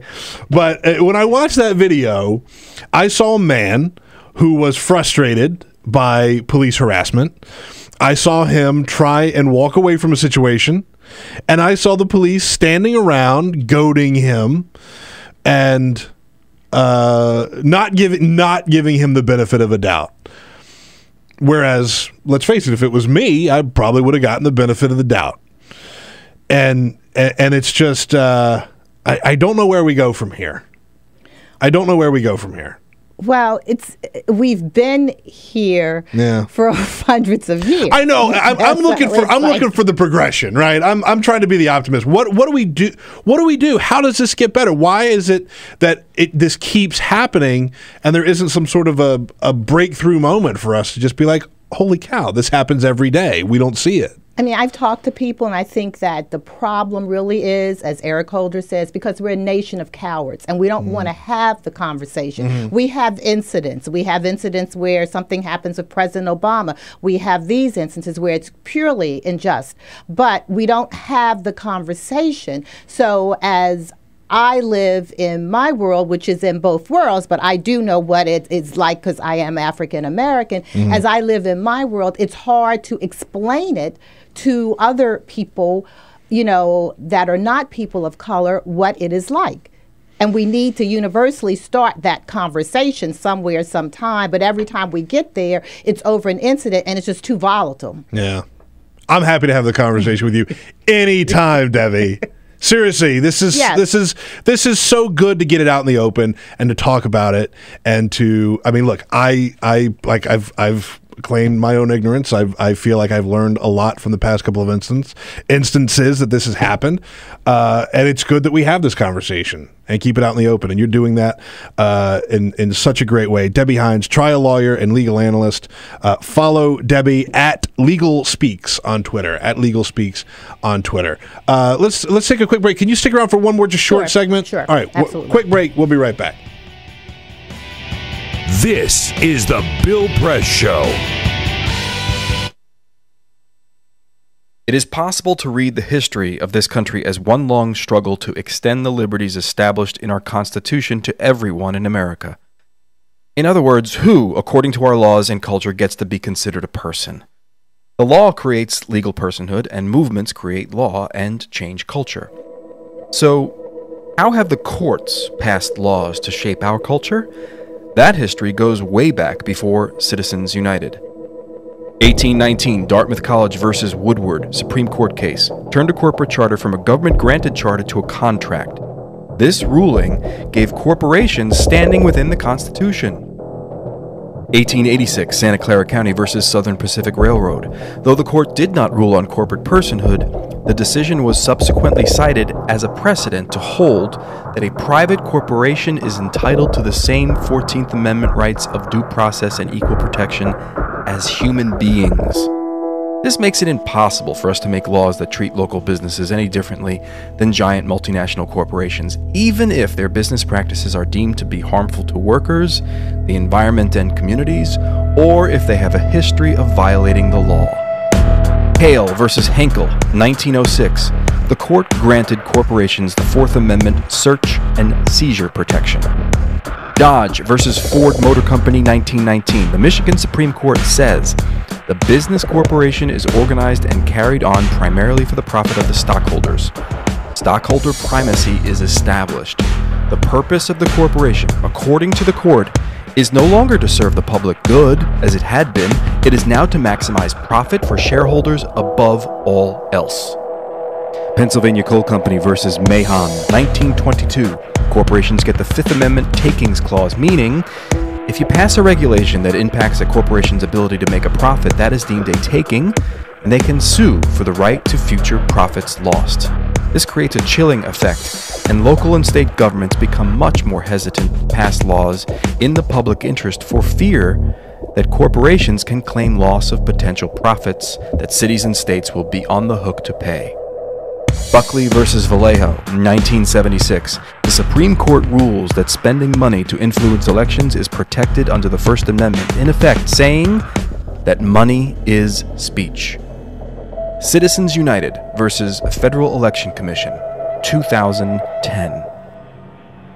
Today, the Supreme Court of Chief Justice John Roberts declared that because of the alchemy of its 19th century predecessors in deciding that corporations had all the rights of people, any restrictions on how these corporate beings spend their money on political advertising are unconstitutional. The court's ruling threatens to undermine the integrity of elected institutions across the nation. It's a rejection of the common sense of the American people.